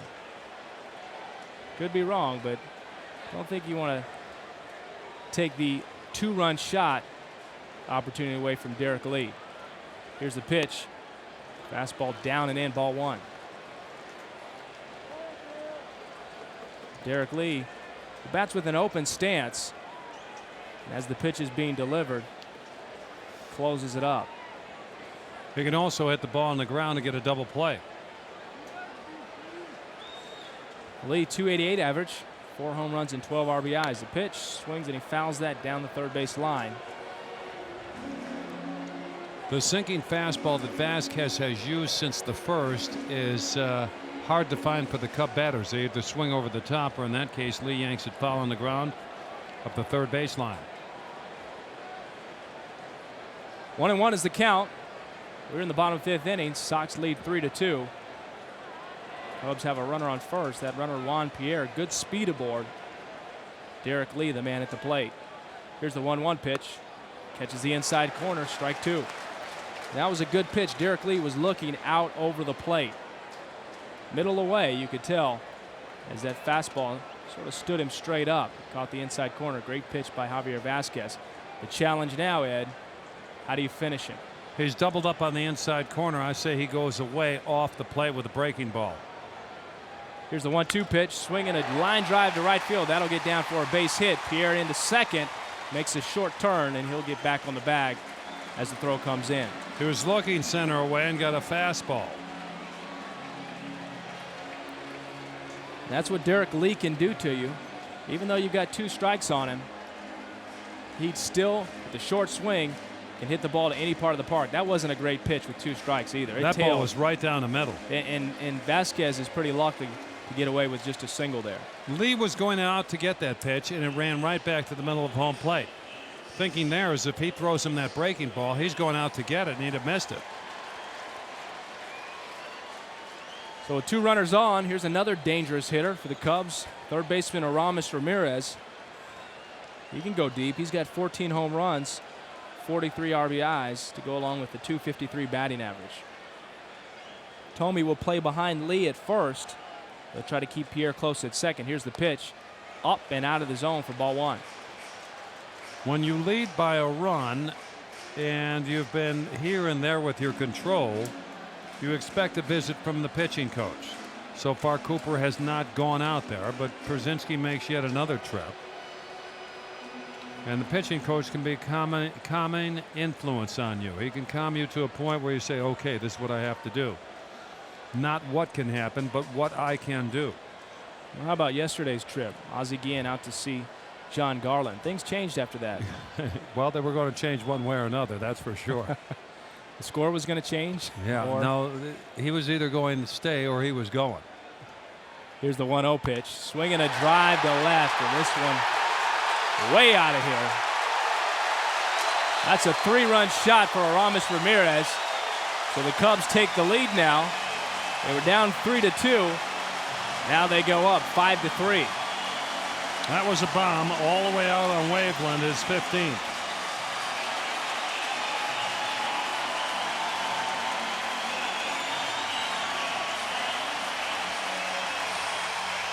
He's driven in all 5, folks. Trying to mirror the day that Juan Uribe had yesterday. This looked like a hanger. You know, that pitch was on the outer third of the plate, but as you said, it was a hanger. And Ramirez, who can go and get the ball and bring it back to his pull side. Jock Jones swings at the first pitch, sharp grounder to the shortstop. Uribe up with it, goes across the diamond to get Jones. So 2 outs here in the bottom of the 5th. But the Cubs have done what they've needed to do this inning. 3-run homer off the bat of Aramis Ramirez. They take the lead. Score now 5-3. We're asking Ramirez in the Cub dugout, what'd you hit? He goes, I don't know. It was a spinner. Those are the most dangerous guys. They don't know what they hit. Exactly. Here's Phil Nevin with 2 outs. First pitch up and away, ball 1. And Nevin, first strikeout of the game for Javier Vasquez. He's 0 for 2 this afternoon. 244 average coming into the game. The pitch catches the outside corner for strike 1. And that barely caught the corner. And you mentioned that Vasquez needs to pitch inside. Is he getting in a little bit of trouble, Ed, trying to stay away? He was good with Lee to a point and then tried to sneak a fastball by him. The 1-1 pitch check swing. First base umpire Jerry Mills says he went around. So the count moves to 1-2. I'm not saying the pitch was, the velocity was bad, but the location certainly wasn't good to Derek Lee. Derek Lee, Aramis Ramirez, the pitch to Nevin. Swinging a drive into left center field. That'll get down in front of Pasetic for a 2-out single. There's 4 hits in the inning for the Cubs. They now have 11. And their bats have come alive. And I think the Cubs lineup today showing more energy and excitement. Yesterday they looked flat to me. I don't know how they looked to you, but they just didn't look like they were really geared up for the first game of the series against the World Series champs. Well, they came out and got 2 runs, and then, as you mentioned, Guillen went to the mound to talk to his starter, and then Garland's sinker started to work, and I think that could make you look a little lethargic. But today, Vasquez has been in the middle of home plate more than he's been to a corner. Michael Barrett swinging at the first pitch slider. Misses that one by a foot. Strike 1. And that's in 2 innings, here in the 5th and also in the 1st. Barrett with a .303 average, 8 home runs and 30 RBIs. He hits with 2 outs here in the bottom of the 5th. A runner on first base. Swings at the 0-1 pitch, rolls foul down the third baseline. Being down by 2 runs is nothing new for the Sox. Barrett goes deep here. Then you're starting to think, what are we doing here? It doesn't mean they can't come back. They came back on Sunday past against the Astros down 9-1 and tied it at 9. Gucci drove in 7 the last 2 innings. Lost it in 13. Tomey hit a home run on Thursday to get the Sox even at 6, and then Pallade gave up a game-winning home run in the bottom of the 9th. 0-2 pitch to Barrett, swings and fouls that back to the screen behind home plate. There's another pitch right down the middle. And up. Not a good combination. No, it's not. It is if it's the first pitch and he's not a first ball hitter. They play Barrett to pull in the infield. Uribe with his heels on the grass at shortstop. Iguchi shaded towards second base. Here's the pitch. Swinging a grounder to the right side of the infield. Iguchi to his left. Up with it. Makes the throw to get Barrett. To finally get the Cubs here in the bottom of the 5th. On the inning, Cubs pick up 3 runs on 4 hits. They leave a runner stranded. We go to the top of the 6th. Sox are coming up. Cubs 5, Sox 3. As you can hear in the background, all of the boos. That means A.J. Przinsky leads it off for the Sox in the top of the 6th. Takes the first pitch up and in, and with the play-by-play, here's Ed Farmer. All right, thanks, Chris. Cubs went ahead by 2 with a 3-run homer by Ramirez, if you're just joining us in the 5th. 1-0 on A.J. He's had a productive afternoon, 2 singles. Overhead wind for Maddox. The 1-0 pitch. A swing and a high pop left side. Ramirez and Cedeno. It's Cedeno playing the wind and reaching back. And I saw a lot of white in that glove. Makes the catch. From here, it looked like it was a softball in there. So how much white you could see. That's not the way that you want to catch him, but as we said yesterday, as long as you catch it, it's okay. That's a all good that matters. catch is one you make. Especially when you're playing in a ballpark like this. White Sox will get Polite warming in the bullpen down the right field line. There's a swing and a long one to left. Forget about this one. It's gone. See you later. Creedy hit the first pitch out for his 15th. Sox are within a run. Another donation from Weissman Hughes to the Marmon Academy Scholarship Fund. He wasted no time getting that one out of here. Wow. Well, this is starting to turn into what we thought at the start of the game. Thought there'd be a lot of home runs. Didn't start happening until we got to the 5th inning. Jim Thome and then Aramis Ramirez. Now Joe Creedy has countered. Here's Uribe. He can go back to back. He likes the first pitch.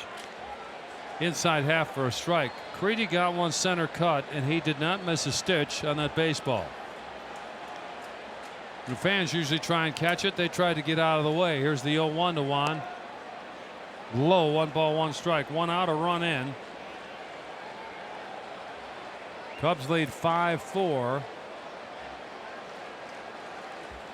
White Sox have 10 hits. The Cubs have 11. Next one, swinging a line drive fouled on the left field line. And the 11 hits they have ties the record. That's as many hits as Vasquez has given up in the start this season.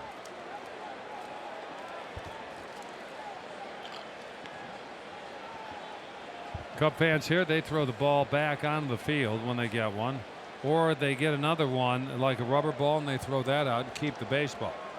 Very sneaky over here on the north side. Well, that's what we need to recommend to Ranji when he makes his first catch. Yeah, have a spare ball, because you know the fans beneath you, they want you to throw the ball back so he can have another one to throw. 1-2 pitch, tried the outside corner, missed. 2-2 now on Uribe, and I think a sinker's coming.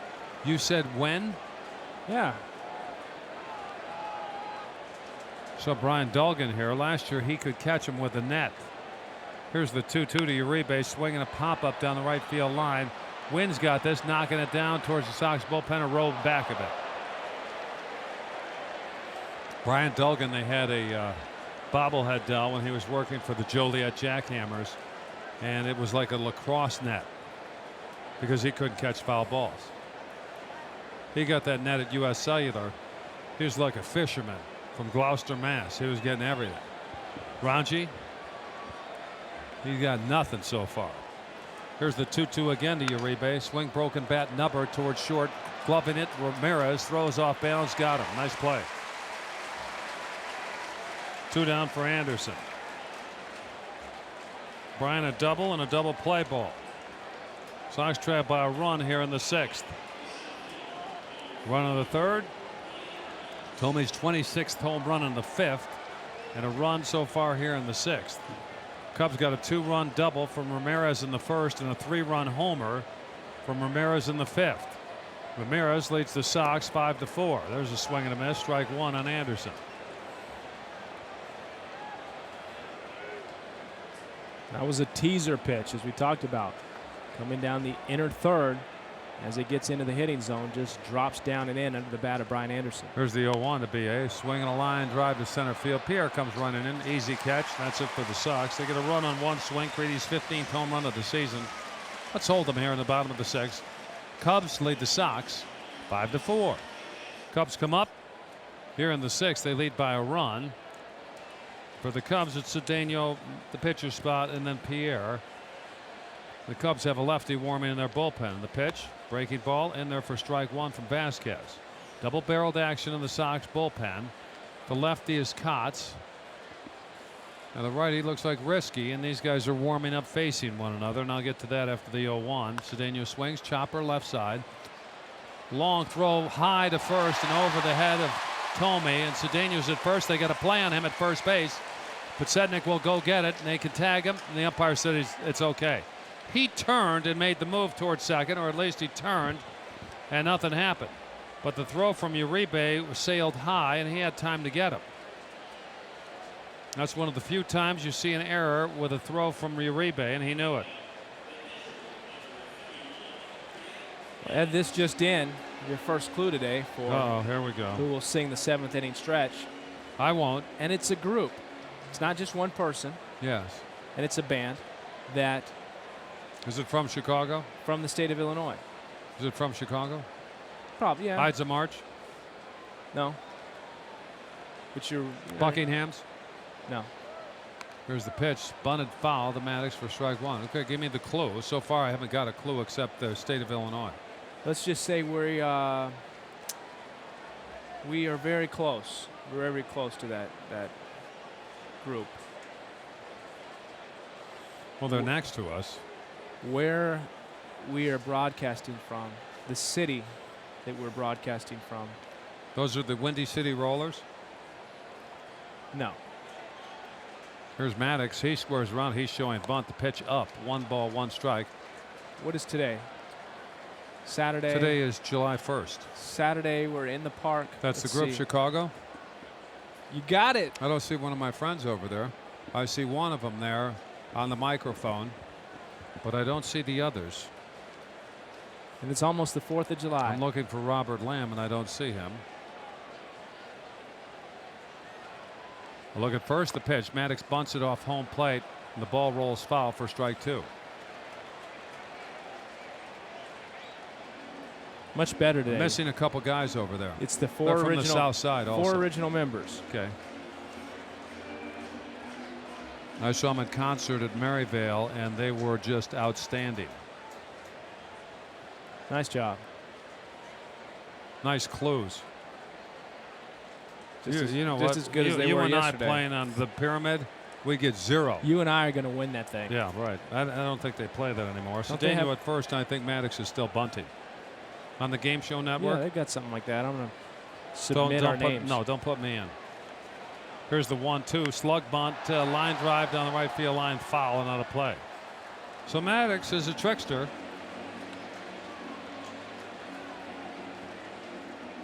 Now you see pitchers work on that, and you know that it is certainly in their mind that they can slug bunt it. They show bunt, and then they take a half swing. Matthews, as Baines coaches first for the Cubs, Baines for the Sox. Neither one of them want to get a foul ball. An error on the shortstop has Cedeno at first, and Maddox is showing bunt once again. Vasquez looks at first. The pitch swung on and fouled, and that's not fooling anybody anymore as he showed bunt and swung. The count holds at 1-2 with Cedeno running. Oh, for the swing and the miss. Or for the pop up to the catcher. You took the words right out of Cedeno's mouth. He's getting tired of running down to second and walking back to first. Cubs lead by a run. We're in the 6th. Sox got a home run from Creedy in the top half of this inning. Cubs and Sox traded home runs in the 5th. However, there was one aboard. Vasquez when Tomey went yard, and when Ramirez hit his, there were 2 aboard.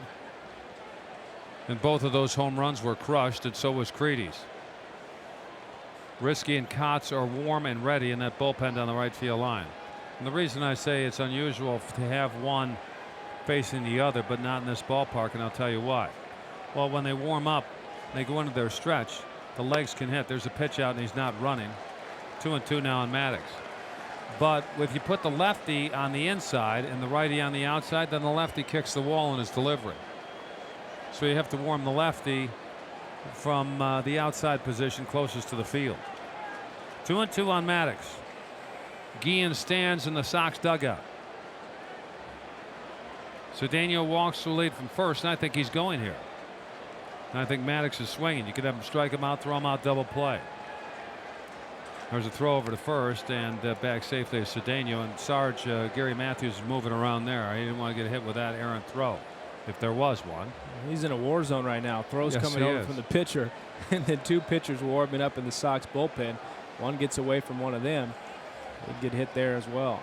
Maddox almost out of the batter's box, swings and misses. The throw to second base. Cedeno is out at second. Strike him out, throw him out, double play. Caught stealing 2-6. A strikeout by Vasquez, his 7th. Here comes Guillen. He's on a slow walk to the mound. Top of the order, Juan Pierre. Does he want Kotz to face Pierre? He does. He wants him to face Pierre and Walker, two lefties coming up for the Cubs. Love the tag by Uribe. Put it down right on the outside part of second base, and he got Cedeno. He's leaving him in.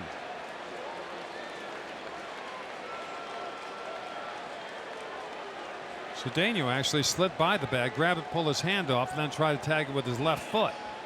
He was out twice. Here's Pierre. He's got 2 hits today and a caught stealing and a run scored. Well, if Vasquez doesn't get Pierre right here, you still got Todd Walker. You could bring in Neil Kotz to face one batter, and hopefully it'll be an out that he gets. They can get out of the inning. Here's the pitch to Juan. Outside for ball 1, and Guillen reminded Vasquez when he went out there, look, we've got the defense swung around the left. Make him hit the ball in the air to left field. 5-4 Cubs. Were in the 6th with 2 down. The base is empty, and the pitch. That's high, 2-0. Juan Pierre is hot this afternoon. 2 for 3, 2 singles. A strikeout of Maddox. Vasquez made him his 1500th. Yep. 2-0 pitch, down and in, 3-0. And usually not all the time, but somebody will come to the mound and say, look, just throw him strikes away. You're pretty well zoned in on what you want to do.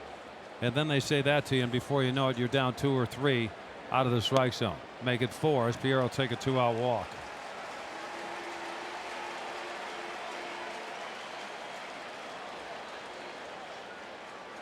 With all that is going on today, that's the first walk for Vasquez. He's given up a triple, a couple doubles, a home run, and now a walk. And here is Walker. Last time up, he took Anderson to the weeds in left field.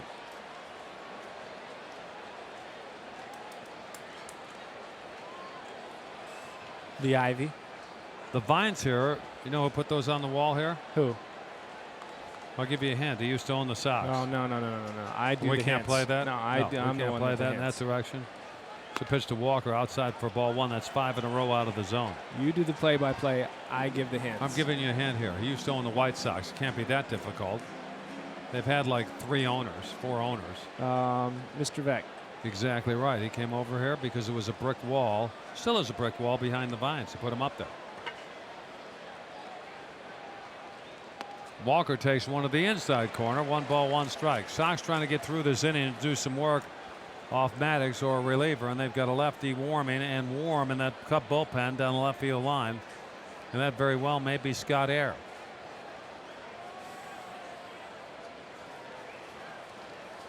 And Air seemingly can pitch every day. Pierre leads from first, the 1-1 to Walker, swinging a line drive right at the shortstop. This inning comes to an end. No runs, no hits, a walk, an error, caught stealing, a runner left. 6 stranded by the Cubs. We're going to the 7th. Here on the north side, Cubs 5, Sox 4. 7th inning, Sox trail here 5-4. Konerko laid it off. And he is batting in the pitcher's spot. And here's the pitch from Air. It's low for ball 1.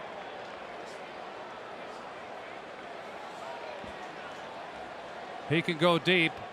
315 with 19 homers. Sox a run in the 3rd, a Tomey homer in the 5th, and a home run by Creedy. And the pitch from Air is in there at the knees. 1 ball, 1 strike.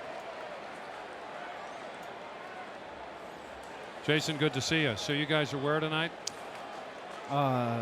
Northerly. Charter 1?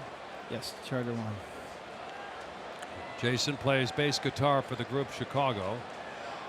My daughter used to babysit for his kids. There's a strike by Air to Konerko. Now he's down to the count 1-2. Warm night. How long have you guys been on the road? Well, we've been out with Huey Lewis now for about 3 weeks. That's got to be a great tour, doesn't it? It is. Plus, he's a sports freak, loves baseball, and golfer. A Yes, golf he is. fiend. So we've had one battle so far. You guys have had one golf with the News and Huey Lewis. Yes. Who won that? Okay. Oh, Here comes the sob story, right? I've played 6 rounds this year. Okay.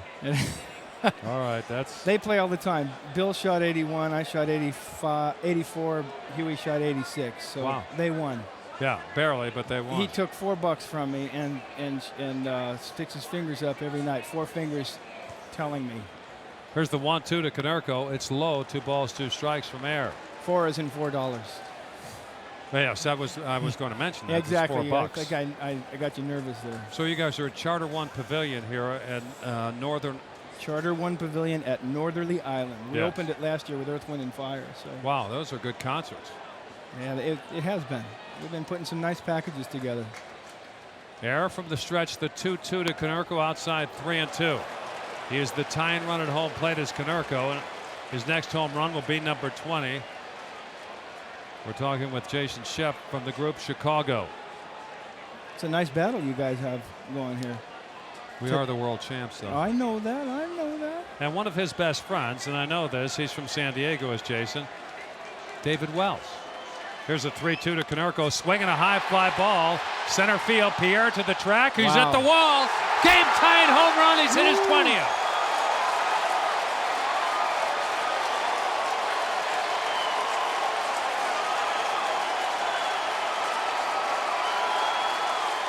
The Sox fans are on their feet here at Wrigley, and they've tied it here in the 7th on a pinch homer by Konerko.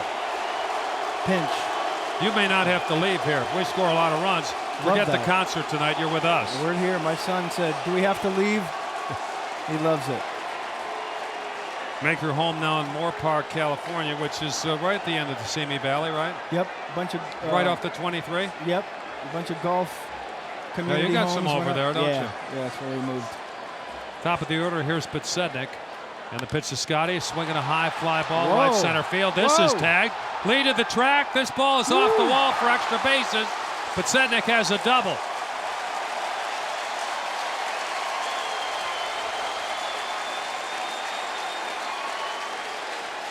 The Konerko home run is brought to you by Weissman Hughes. They make a donation to the Marmion Academy Scholarship Fund.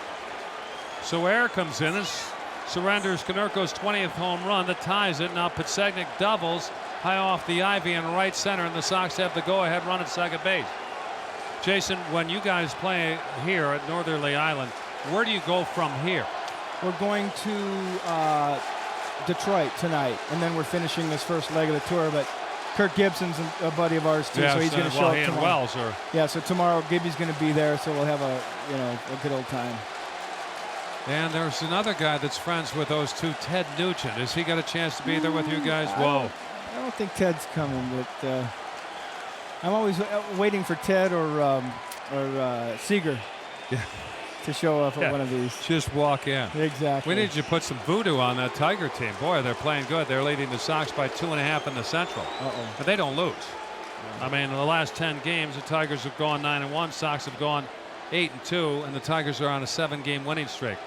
Here's Gucci. Pitsednik at second. He's going to bunt. The pitch is low for ball 1. So now, how many weeks do you go out for before you actually get home?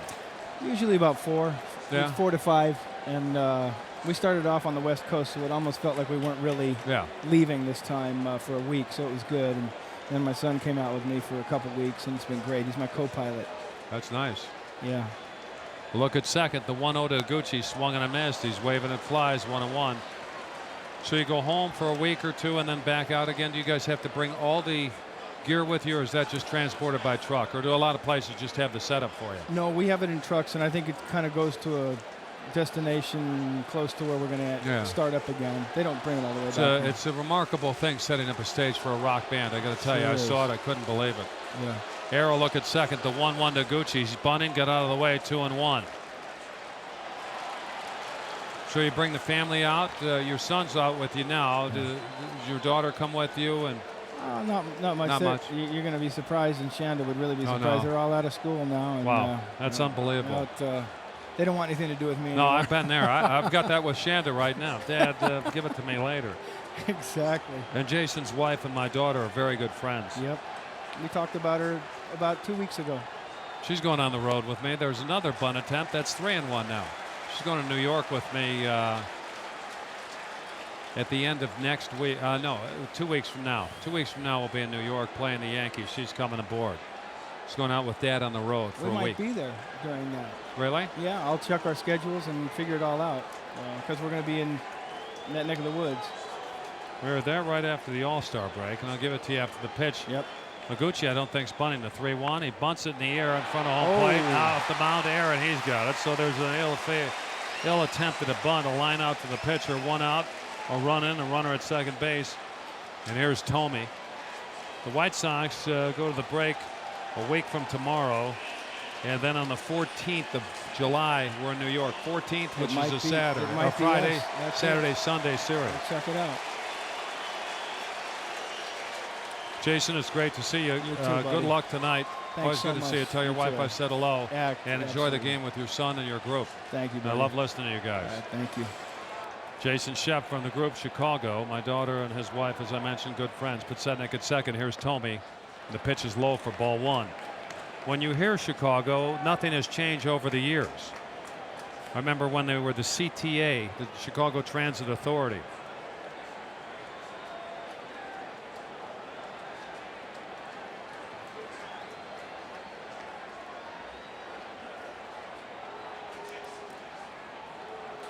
Tomey hit a home run the last time up. It was a 2-run homer to right, his 26th. He does it here. This place will go wild. Air and a jam. He's got Petsednik at second with 1 out, and they get the shift on for Tomey. Konerko's home run here in the 7th. The pinch homer is tied at his 20th. Here's the 1-0. That's a strike at the knees, 1-1.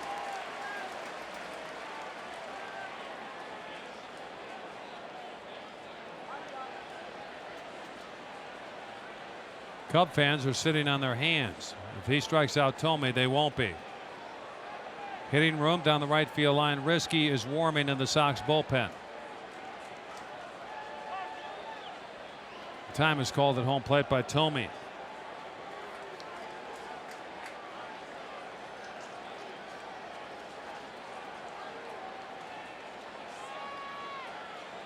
Run in for the Sox.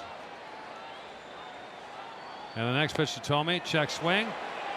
They appeal it to third. Riley says no. 2-1. The Cub fans are upset.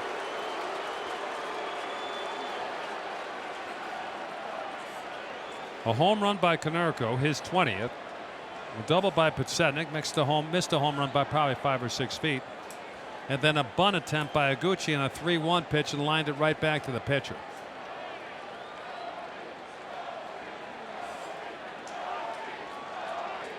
The 2-1 to Tomey. Time was called at home plate. It was called by Barrett, the catcher.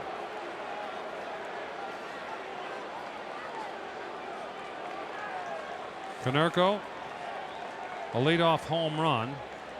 A double by Petsednik to the ivy in right center. And then Iguchi on a 3-1 pitch thought he might be swinging. He bunted a line drive right back to air. How about this? If Risky comes into the game with a lead, Vasquez, who's hung on and pitched under some duress, will be on the upside. Here's the 2-1 to Tomey. It's high, 3-1. Next is Dye, and he will not be facing air. Howry is warm in the bullpen down the left field line. On a day like this in Chicago, 5 or 6 pitches, go get them.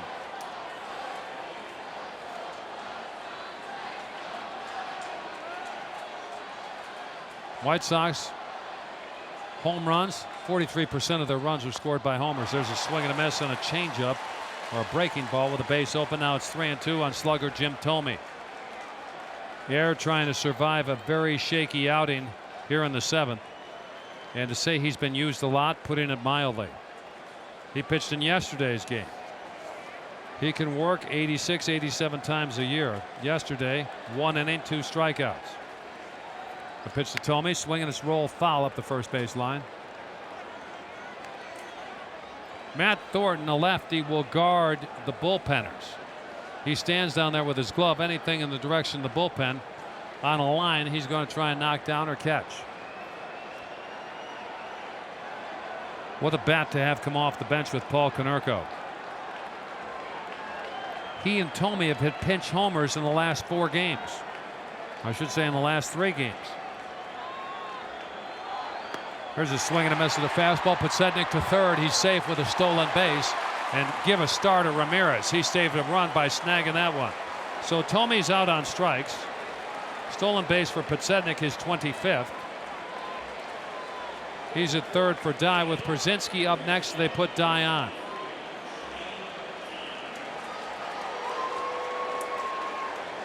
To the mound, Lee, Baker now, Barrett, Ramirez, and everybody on the infield now. And Baker's going to the bullpen for Howry. We've got a pitching change brought to you by Miller Lite. It'll last a minute and 5 seconds. You're listening to Sox Baseball on the Score on the Sox Radio Network. Cubs go to the bullpen for right-hander Bobby Howry. Howry, former White Sox pitcher. He's 3-2 with a 3.38 ERA. Makes his 41st appearance of the season. He's thrown 37 1/3 innings, given up 35 hits, 15 runs, 5 home runs, issued 12 walks, 2 of those intentional. Big Bobby has 36 strikeouts. And has not been pitching very well lately, but we always know this. Whatever he's got, you're going to get. And he is a fearsome competitor. His earned run average in the last few outings has risen over 6. Maddox threw 108 pitches, 68 in the strike zone. Surrendered home runs to Tomey is 26th in the 5th. And in the 6th, the solo job by Creedy. 6 innings, 10 hits, 4 runs earned, 3 strikeouts, 2 homers. Howry facing Dye with the go-ahead run at third. And here's his pitch to JD. Outside corner, strike 1.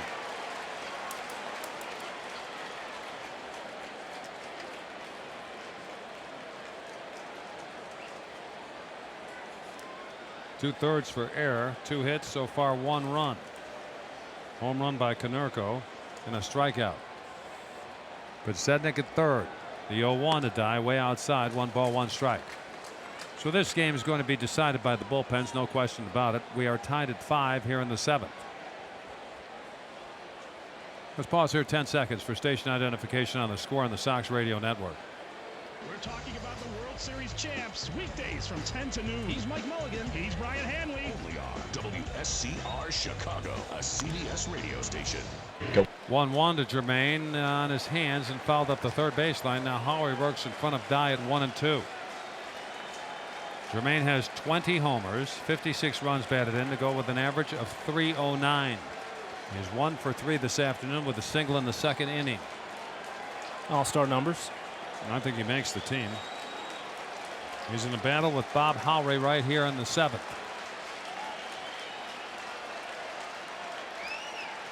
Here's a pitch to JD. Inside just a smidge. Oh, he went for the kill, didn't get the call. 2-2. Wow. That looked like a strike. That was, as you would say, Powder River. Tailing on the inside corner. Could have easily rung him up, couldn't he? Yes, he could have. Baker's working that toothpick in the Cub dugout. The 2-2 to Dye. In the dirt, 3-2.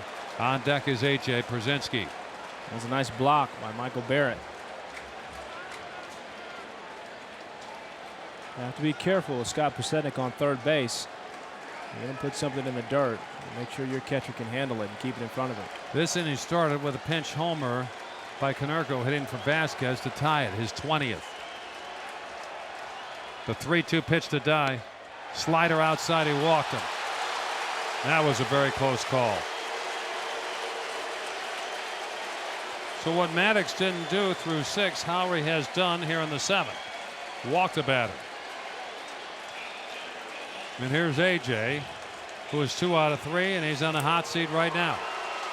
Bobby Howry, the tough luck loser in that at bat, because we said that one pitch hit the black on the inside of the corner. He could have called him, could have rung up Jermaine Dye. Seeing the group Chicago reminds me of one Norman Lear, or Norm Van Leer, I should say. And I saw Norman at their concert in Maryvale. Here's a swing and a pop-up left side. The wind's got this one. Over to the dugout, Ramirez. He's got a play on it, makes the catch. That's it for the Sox. They get even on Konerko's home run. Podsednik a double, a stolen base. He's at third. Dye with the walks at first. They strand 2 more. The Sox have stranded 6th. Fans will stand, the Cub fans here at Wrigley, for the 7th inning stretch. We head to the home half of the 7th. White Sox and Cubs tied at 5. It's right-hander David Riskey in a White Sox uniform this season. Riskey is making his 6th appearance. He's thrown 5 innings, giving up just 3 hits. At first base, Paul Konerko, and Riskey on a relief of Vasquez, and we'll give you his numbers as they come along. The pitch to Lee, heater, strike 1. Vasquez went 6 innings, allowed 5 runs on 11 hits, and that's a season high, or at least it ties one, the 11 hits. Surrendered a home run, a 3-run job to Ramirez in the 5th. He struck out 7. Pitch to Lee, almost hit him, 1-1.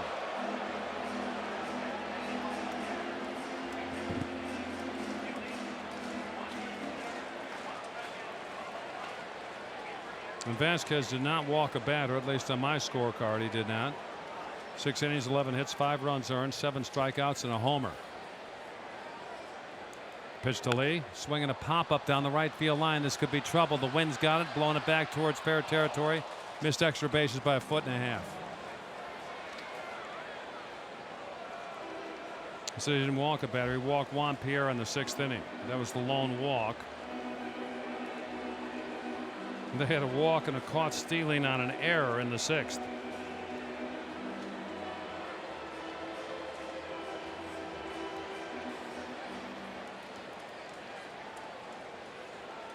The inning, the 6th, Cedeno got on a shortstop throwing error. And then Maddox struck out, and Pierre came up to bat with nobody on because Cedeno tried to run on the 2-2 pitch. It was a strike him out, throw him out, double play. And Pierre walked on 4 straight. The inning came to an end with Walker lining out to Uribe. 1-2 on Lee. The pitch swung and a miss. See you later. Riskey punches out Lee. Here's Ramirez, the man of the day. He and the Sox are tied at 5. It was his double in the 1st that got the 2 runs in for the Cubs, and his home run in the 5th that got 3 more in.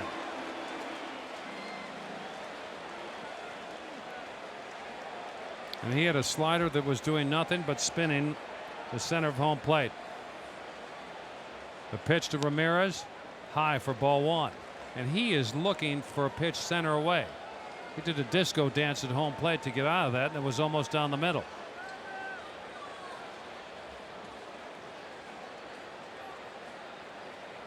He has a triple, a double, and a home run. Needs a single for the cycle. And that's high. The hard part's done. 2-0 on Ramirez. Double in the 1st, triple in the 3rd, 3-run homer in the 5th. Don't see it all that much. People say, is that hard to do? You don't see it very often. Riskey from the set. Here's the 2-0 to Ramirez. Swinging a high pop. He's not going to get a single here. Greedy on the skin part of the infield will give way to Uribe. I knew that was going to happen. Uribe makes the catch. I didn't know he was going to pop out, but as soon as it went up on the left side, he was taking it. Well, that time, Juan Uribe, he didn't infringe on anyone's territory. It looked like it was going to be in the 3rd base area, but as the wind pushed it back towards the middle of the infield, Juan Uribe was standing in the right place. He didn't have to elbow anyone or kick anybody out of the way. Here's Jock Jones, and he can untie this game with 1 swing. He's got 13 home runs on the season. He's 1 for 3 this afternoon, and he's hitting about .303. And he loves the first pitch, and here it is. Swinging a chopper foul over to the Sox dugout for strike 1. The White Sox in the 8th when we get there. 6, 7, and 8 are due up.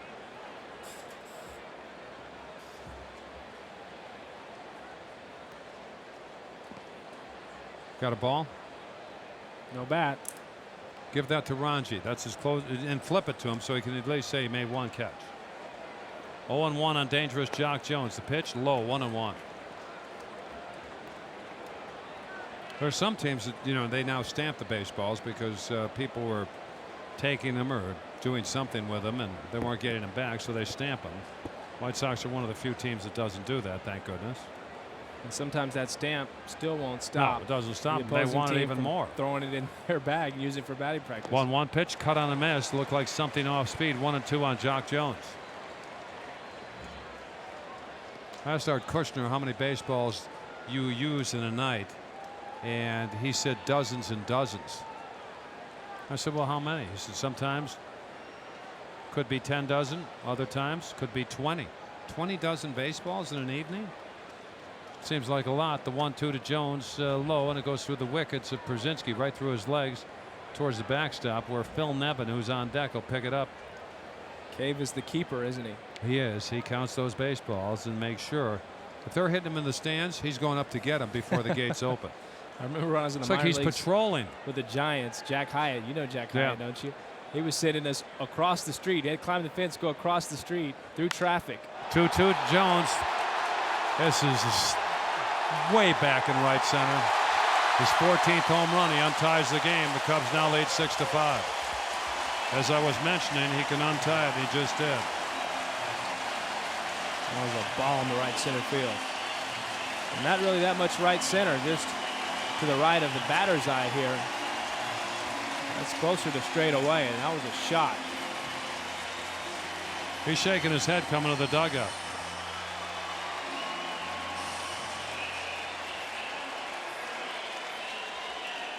He was admiring his effort, I know that. So here's Nevin. Risky knew it was good, dropped his head. Nevin checks his swing. First pitch, strike one. So the White Sox work hard to get even. And they leave a runner at third, and Jones with 2 outs hits his 14th. That was way back.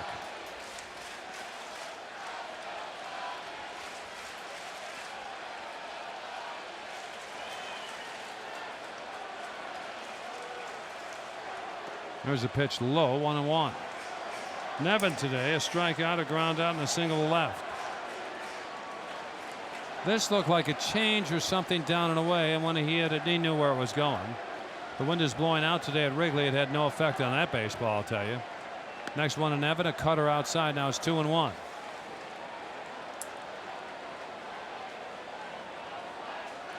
White Sox needed a run to tie.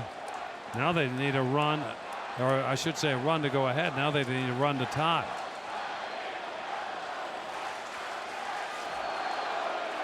The 2-1 to Nevin, a swing and a line drive right at the shortstop. Uribe reaches up and gloves it. Nevin hit it hard. He's denied. The Cubs are out here in the 7th. They do take the lead on Jock Jones' 14th home run of the season. We're going to the 8th. Cubs lead by a run. They lead 6-5. Cubs and Sox, another battle here at Wrigley. Cubs lead on a Jones home run in the 7th. They're up 6-5. Creedy today, 2 out of 3 with a homer, his 15th, and Howry is a pitcher of record for the Cubs. He comes out to start this 8th. He works from the stretch. The pitch to Creedy, outside for ball 1. They have used Maddox for 6, Air for 2, charged with a run in 2/3 of an inning and 2 hits. And Howry on in the 7th also for 1/3 of an inning, and he'll open this 8th. Bullpen's quiet. 1-0 on Creedy. Howry with the delivery. Pitches outside, looked like a cutter. 2-0. In the 6th, Creedy got the first pitch from Maddox and hit it a ton to left. However, in the 7th, after the White Sox had tied it on Konerko's pinch homer, Jock Jones with 2 outs, he crushed one to right center. The 2-0. Slider or cutter in there, 2-1. Cubs people have talked about Bob Howry as of late, not doing the job, but having known him for a while and having him on the south side, we know that he can pitch every day and pitch effectively. Angel Pagan is now playing left for Nevin and will hit in his spot. Next pitch, a swing and a line drive to left. That's a hit. Pagan plays it on a hop. Tying run aboard for Uribe. Creedy's 3 out of 4. Sox did not place the leadoff man on in the 1st as they went up and out in order, and did not in the 6th. Every inning, other than those 2, they have the leadoff man on. 6 times in 8 innings today.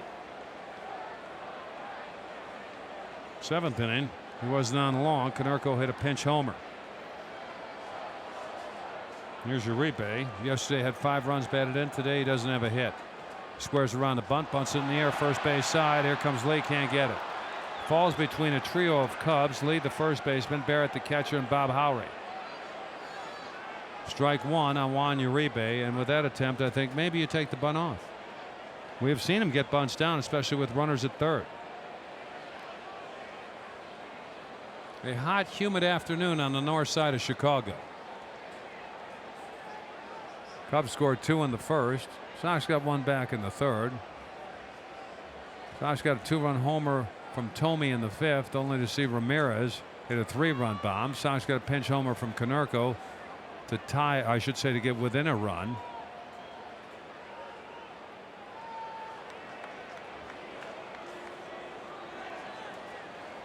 Check that. Creedy's home run in the 6th got him within a run. Then the pinch home run by Konerko tied it in the 7th, only to see Jones hit number 14 to right center to put him ahead. This 8th inning opens with Creedy with a single to left field.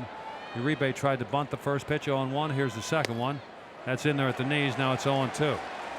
So he tried to bunt the first one, couldn't get that down, and was looking for a breaking ball and got a heater and couldn't pull the trigger. On deck, Brian Anderson. After Anderson, Konerko. 6-5 Cubs were in the 8th. Middle infielders look for a double play ball. The count 0-2 on Uribe. Howry a look at first. The pitch. Foul straight back. Too good of a pitch on 0-2. When we say it's hot here, usually come over to Wrigley Field and you get that cool lake breeze. And this one's coming out of the southwest. Check the numbers in Phoenix sometime. It's hot.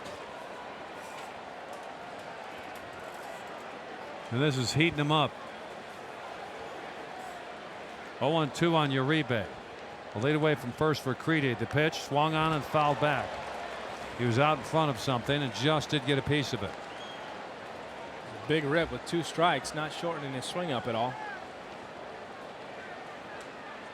Detroit has played right 30 games over 500, 55-25. The Sox are at 52-27 and trail Detroit by 2.5. Do they look pretty hot in the White Sox dugout right now? It looks like it's smoking. And the pressure's on. They're down by a run. Another 0-2 pitch outside just a smidge. 1-2. Very, very close.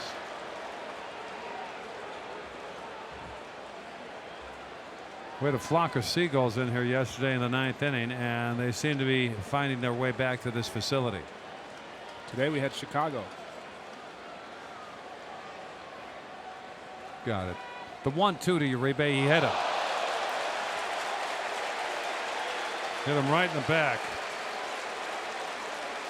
Tying run moves to second, and maybe that phone, the Motorola wireless, will be on in that bullpen down the left field line for the Cubs. I'm going to tell you this much. Yes. With 2 strikes and not a runner in scoring position. You'll take that one? It doesn't hurt as much when you get hit by a pitch like that. Because you're battling 1 ball, 2 strikes. You get hit. Say, okay, now we've got 2 runners on. We've really got an opportunity to score. Konerko's next. Anderson's job, get the ball down, bunt it to the third baseman, make him field the ball. If you can get him to field this baseball, then the runner at second is going to make third, and that's Joe Creedy. Uribe will get a huge lead away from first. Anderson, a double, a run scored, a ground ball double play, and a line out to center. Tying run at second base. Howry and the Cubs in a jam here in the 8th. And the pitch, Anderson's bunting it in the air. Catcher Michael Barrett makes the play in foul territory. There's one thing disturbing about this year's Sox team: the bunts. They have not been good. Well, they show flashes of getting some down. That's the second time today the Sox have tried to bunt and have bunted in the air, other than the pitcher. Iguchi did it in the 7th, lined it on a bunt right back to the pitcher, and here Anderson pops out to the catcher in foul territory. Here's Konerko, and how this inning has evolved. About this, with the ill attempt with a bunt and an out, Konerko hits a ball on the ground. It'll close this inning out with a double play. And Anderson didn't do anything different than most guys that pop the bunt up. It's you drop the barrel of the bat. It's either it becomes level with the hands or below the hands, and the ball's going to go straight up in the air, and that's what happened right there. Konerko has 20 home runs. The pinch hit homer in the 7th to get the Sox even. They're down 6-5 here in the 8th. The pitch inside corner for strike 1.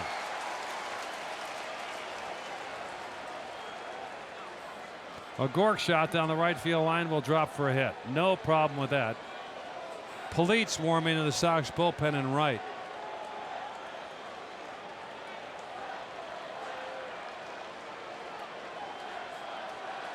Oh on 1 on Paul Konerko. Open stance, right-handed batter's box. The pitch swung and a missed. 0-2.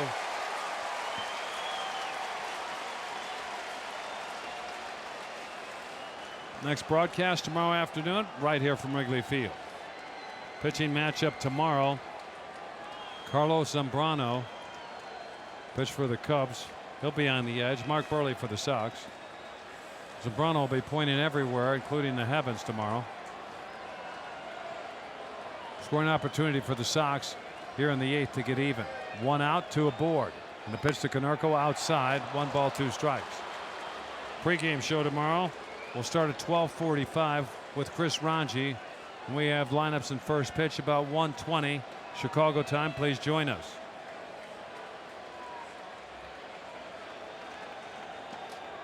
One ball, 2 strikes on Paul Konerko, and these two, Howry and Konerko, live close to one another in Scottsdale, Arizona.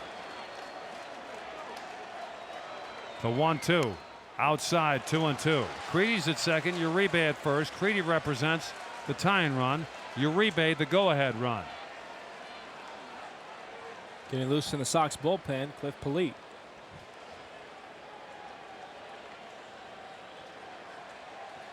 Podsednik is next. He went back for a new bat. Already signed originally with the Giants. He's going to make a pitch here on 2-2 to Konerko. Here it is. Swinging a ground ball to short, could be 2 to second for 1. Uribe takes him out. It's a 6-4-3 double play. And you got to be impressed by Todd Walker. He was taken out by Uribe, and that ends this 8th. No runs. 1 hit, a hit batter, a double play, and a runner left. The 3rd time the Sox have hit into a double play this afternoon. Middle of the 8th, Cubs 6, Sox 5. Michael Barrett will lead it off for the Cubs, facing David Risky. We'll get to an ID probably after this pitch to Barrett. Barrett this afternoon 0 for 3 with a strikeout. The pitch to Michael, swinging a high fly ball deep center field. Anderson running back. He's at the track. By the Ivy makes the catch with 1 out. Here's the ID. We're back in 10 seconds on The Score and the Sox Radio Network. Hey, I'm giving away free Sox tickets every day on the Mike North Morning Show, only on WSCR Chicago, a CBS radio station. Ed Farmer alongside my partner Chris Singleton. We're at Wrigley Field on the north side of Chicago, the Crosstown Classic. White Sox won yesterday 6-2. Cubs lead here in the 8th 6-5. Mark Sarang, the gifted ones, our engineer here. Chris Collins and Tim Bach work in the Score studios in downtown Chicago. And on this 4th of July weekend, that's what it's now becoming, or 4th of July week. Yeah. In stereo. I want you to be safe. Keep those seat belts tight and nice. Want to see you at U.S. Cellular or here at Wrigley Field. Here's a swing and a pop-up up the elevator shaft. Creedy and Konerko, and it's Konerko calling for it in front of the pitcher's mound. Make the catch on Cedeno. Now there are 2 outs. And here's a guy that got some of the juice from one of the Sox players in that brawl over there at U.S. Cellular. Here's John Mabry. You might want to rephrase that. No, I'll rephrase that. He got punched.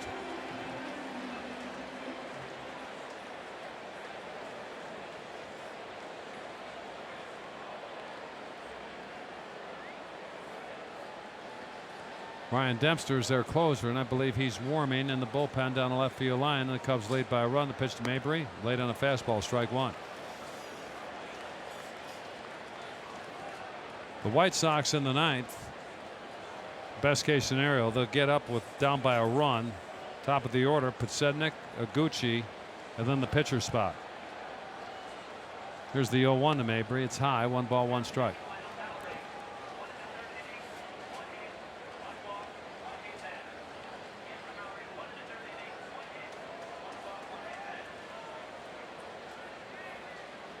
Well, Howry's line, 1 1/3 innings, 1 hit, 1 walk, and a hit batter, and that pitch is outside to Mabry. Now it's 2-1.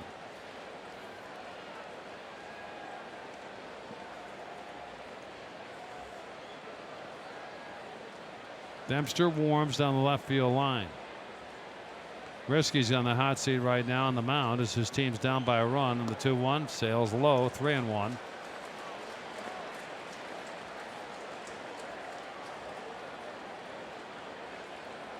Juan Pierre walks back and forth by the on deck circle.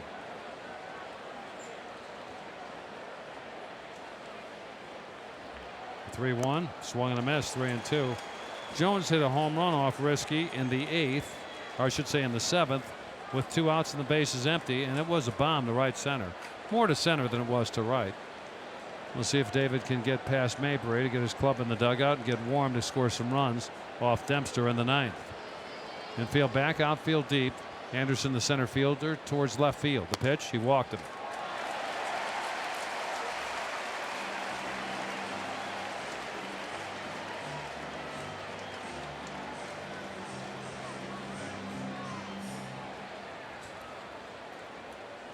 Kotz is warming again down the right field line, and here comes Gee, and he's going to make a double switch. He's coming to the home plate umpire, Jeff Kellogg. And they want Kotz. We've got a pitching change brought to you by Miller Lite. We're back in 1:05 on the Score on the Sox Radio Network. Here's Juan Pierre to face Kotz. And Guillen said to me, we're just going to play everybody towards left field. Well, there's hitting room straight away center field. He lines one to center, Chris. That will certainly score John Mabry, who walked. And the pitch is swinging a little looper to shortstop. Uribe put the clamps on this. So Kotz throws one pitch. And he gets Juan Pierre on a gork to short. Do or die ninth for the Sox. We head there. White Sox down by a run. They trail the Cubs 6-5. Top of the 9th inning. White Sox got a score here. Cubs lead 6-5. Top of the order for the Sox. Scott Pasetnik will lead it off. New pitcher for the Cubs. Their closer, Ryan Dempster. Dempster has a win-loss 1-4 record, 4.41 ERA. This is his 35th appearance, and he has 12 saves. And he's got nasty stuff, I could tell you that. But Pasetnik will find out as soon as he steps in. He'll lead this off. It's 1, 2, and 3 for the Sox. Dempster works from the stretch with the bases empty, and here's the delivery, low for ball 1. At 1-4, you start to think, you know what? We got a chance. We don't know how many games he came into where it was tied, and it's different for a short reliever in tie games than it is when they're ahead. Here's the 1-0 pitch. That's outside 2-0. Walks breathe oxygen into an offense that needs a run or 2, and the Sox need 2 to go ahead. They trail 6-5 here in the 9th. Gucci is next. The 2-0 pitch. 3-0.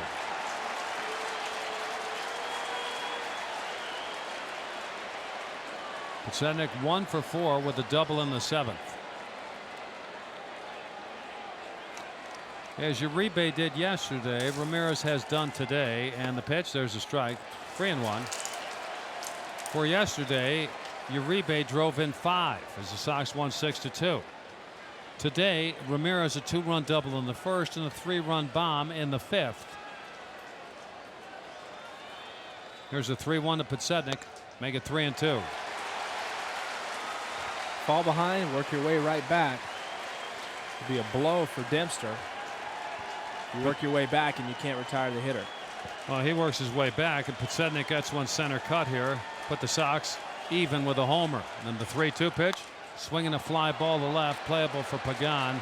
He moves in, now he moves back, sunglasses on, makes the catch. Sox have 2 outs to get a run. Here's Iguchi. Gloat is next.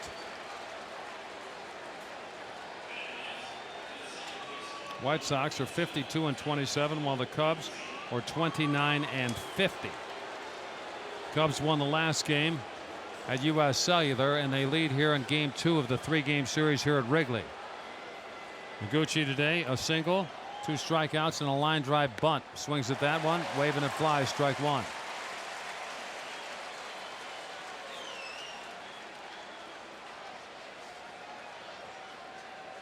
We're in the 9th. Sox trail 6-5 here on the north side. Here's the 0-1 to Tadahito. Swing, bouncing ball to third. Ramirez has got it. Sox are down to their last out.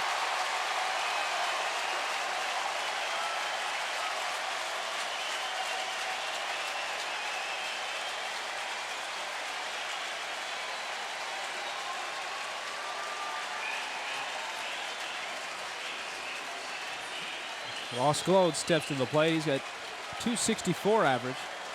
Hasn't homered yet, Ed. Going out on a limb? No homers, 6 RBIs.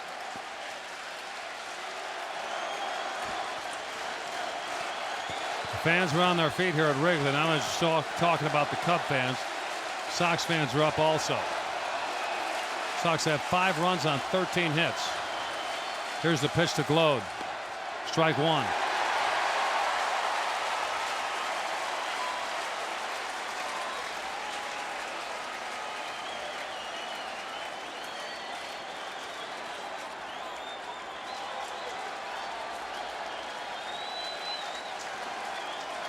Here's the 0-1 to Ross in the dirt. 1 ball, 1 strike.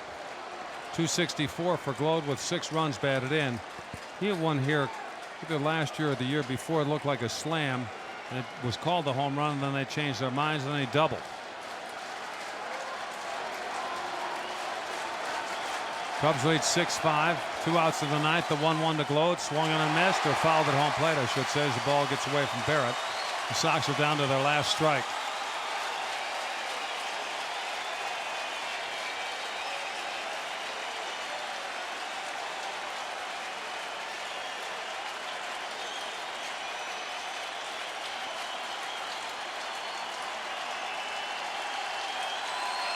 Everybody up here. And the 1-2 to Gload. Swinging a bouncing ball off the pitcher. Rolls to the shortstop. Cedeno can't get it. Base hit for Gload. Now the go-ahead run. Dye will head to home plate. That's an infield single. And did he have to try with a barehanded Cedeno to get Gload? Well, I think he was going to, because the ball was deflected off of Dempster. Had it gone through, I think that the shortstop Cedeno would have been able to make this play, but it deflected off Dempster and then kicked back to the right of Cedeno, and then he had to reach out with the bare hand to try to make the play. Couldn't do it. That's the 14th hit for the Sox. Sox were down to their last strike. They will live for another batter, and Jenks has grabbed the ball and is warming in the bullpen and right, and he's got some time, folks. Here's the pitch to JD. Swung on this, strike one.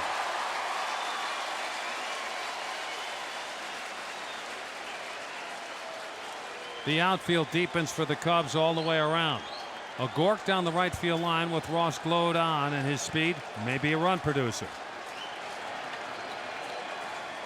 Gload at first. Here's the 0-1 to JD. In the dirt. Gets by Barrett, and then it bounces off the shin guard or the foot of Barrett in front of home plate. 1 ball, 1 strike. Gload's got a real small lead over at first base. Lee, who's not really holding him on right now, they'll stand. But once Dempster comes to the set position, Lee will move off the base, so Gload can get a little bit more off first base as well. Ball in the dirt, you possibly move up to second base, and then you're in scoring position. Score on a single. If Dye goes deep here, you're going to hear it. The 1-1 to Dye. Outside, 2-1. A walk here brings Brzezinski to home plate.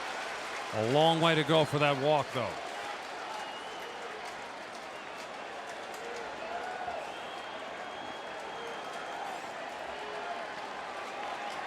Two and one on Jermaine Dye, and this is a hitter's count. He lays one up. Dye will go yard. The 2-1. He almost hit him. 3-1.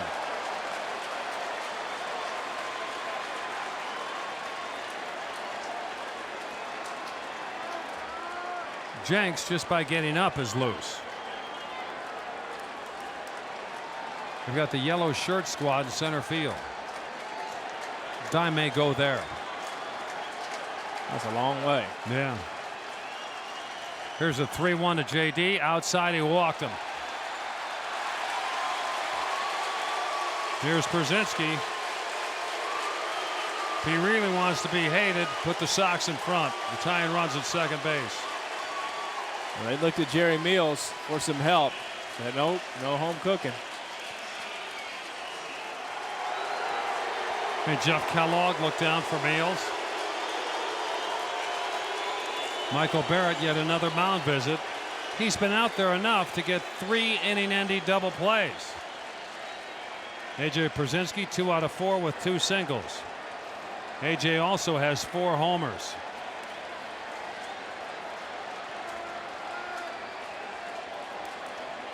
Six-5 Cubs here in the 9th.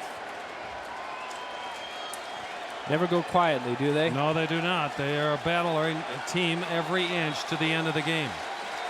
Pierzynski likes the first pitch. Last time up, popped out to Ramirez in foul territory. And here's the pitch to A.J. Outside corner for strike one. He didn't like the call from Kellogg. A.J.'s telling him, we didn't get that pitch all afternoon. Don't give it to him here in the 9th.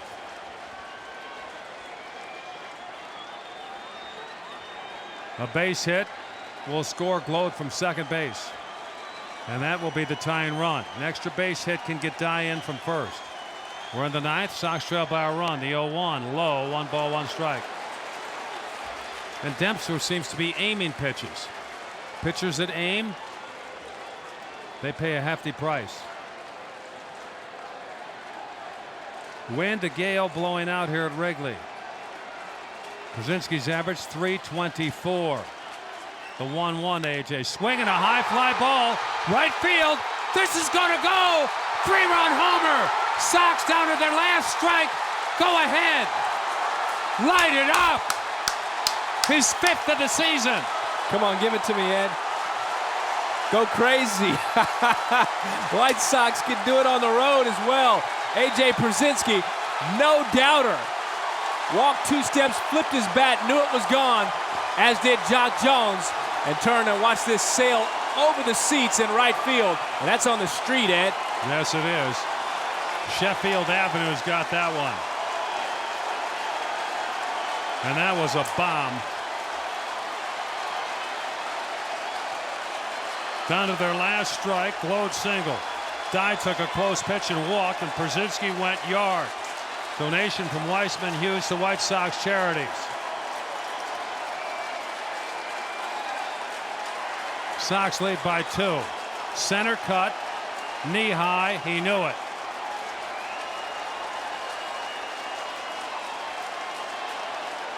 Some debris on the warning tracks, and people are throwing stuff on the field. Jenks is warm and ready in the bullpen and right. Baseballs are coming out.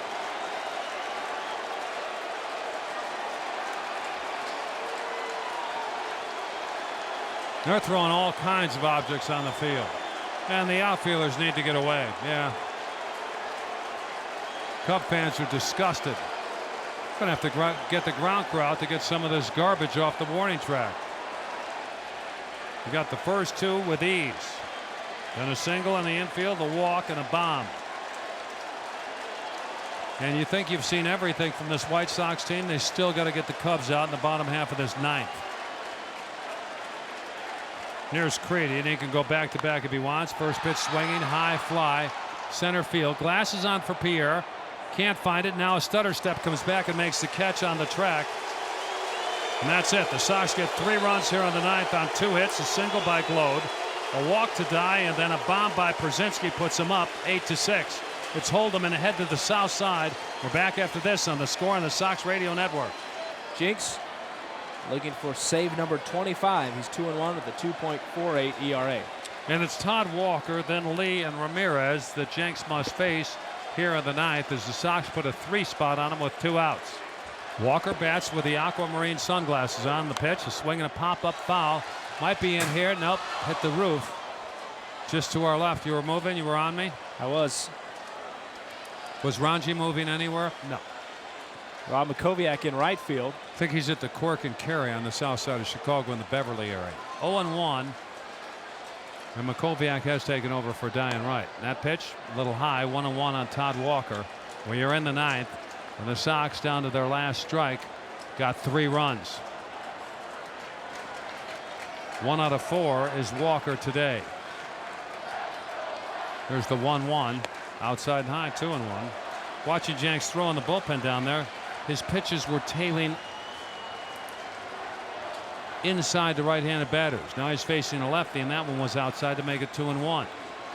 Lee is next, and believe me, he can put a charge into one, and so can Ramirez. This game's far from being over. Here's the 2-1 to Walker, swinging a foul to the left. 2-2 on second baseman Todd Walker. Sox trailed 6-5 with 2 outs and glowed with 2 strikes. Got an infield single, then a walk to Dine, and Przinsky hit a 1-1 pitch to Sheffield Avenue to put the Sox up by 2. How about Bobby with the mock neck and long sleeves? That's all you're going to see, huh? Yep, that's it. The 2-2, swinging a line drive, right center field on the move. Anderson still coming on. He makes the catch. 1 out in the Cub 9th.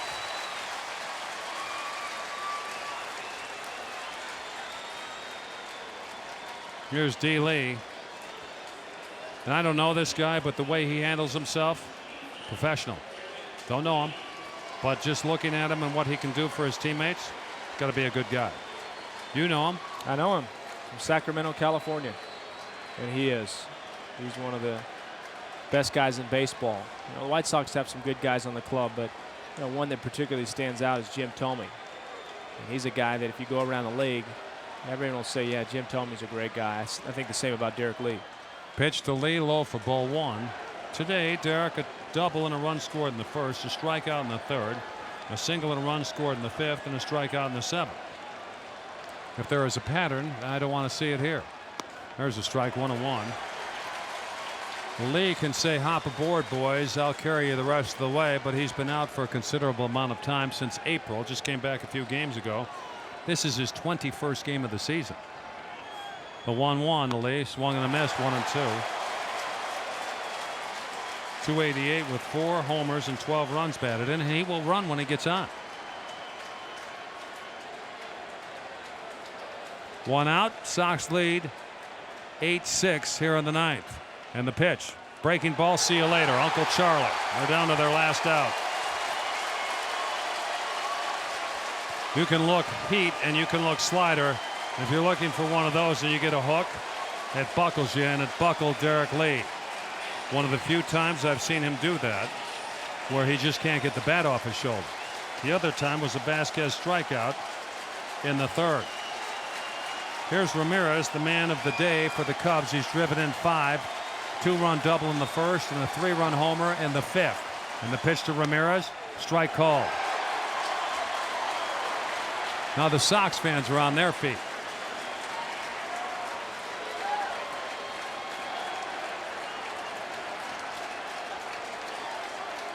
The 0-1. Swinging the ball back to the mound. This is going to do it. Jenks has it, throws to first. Sox win. Sox win. They come off the deck of the 9th down to their last strike. Przinsky hits a 3-run homer. Wow, what a day for the Sox. They come all the way back, win this one 8-6. Tomorrow they'll try and make it 3 in a row.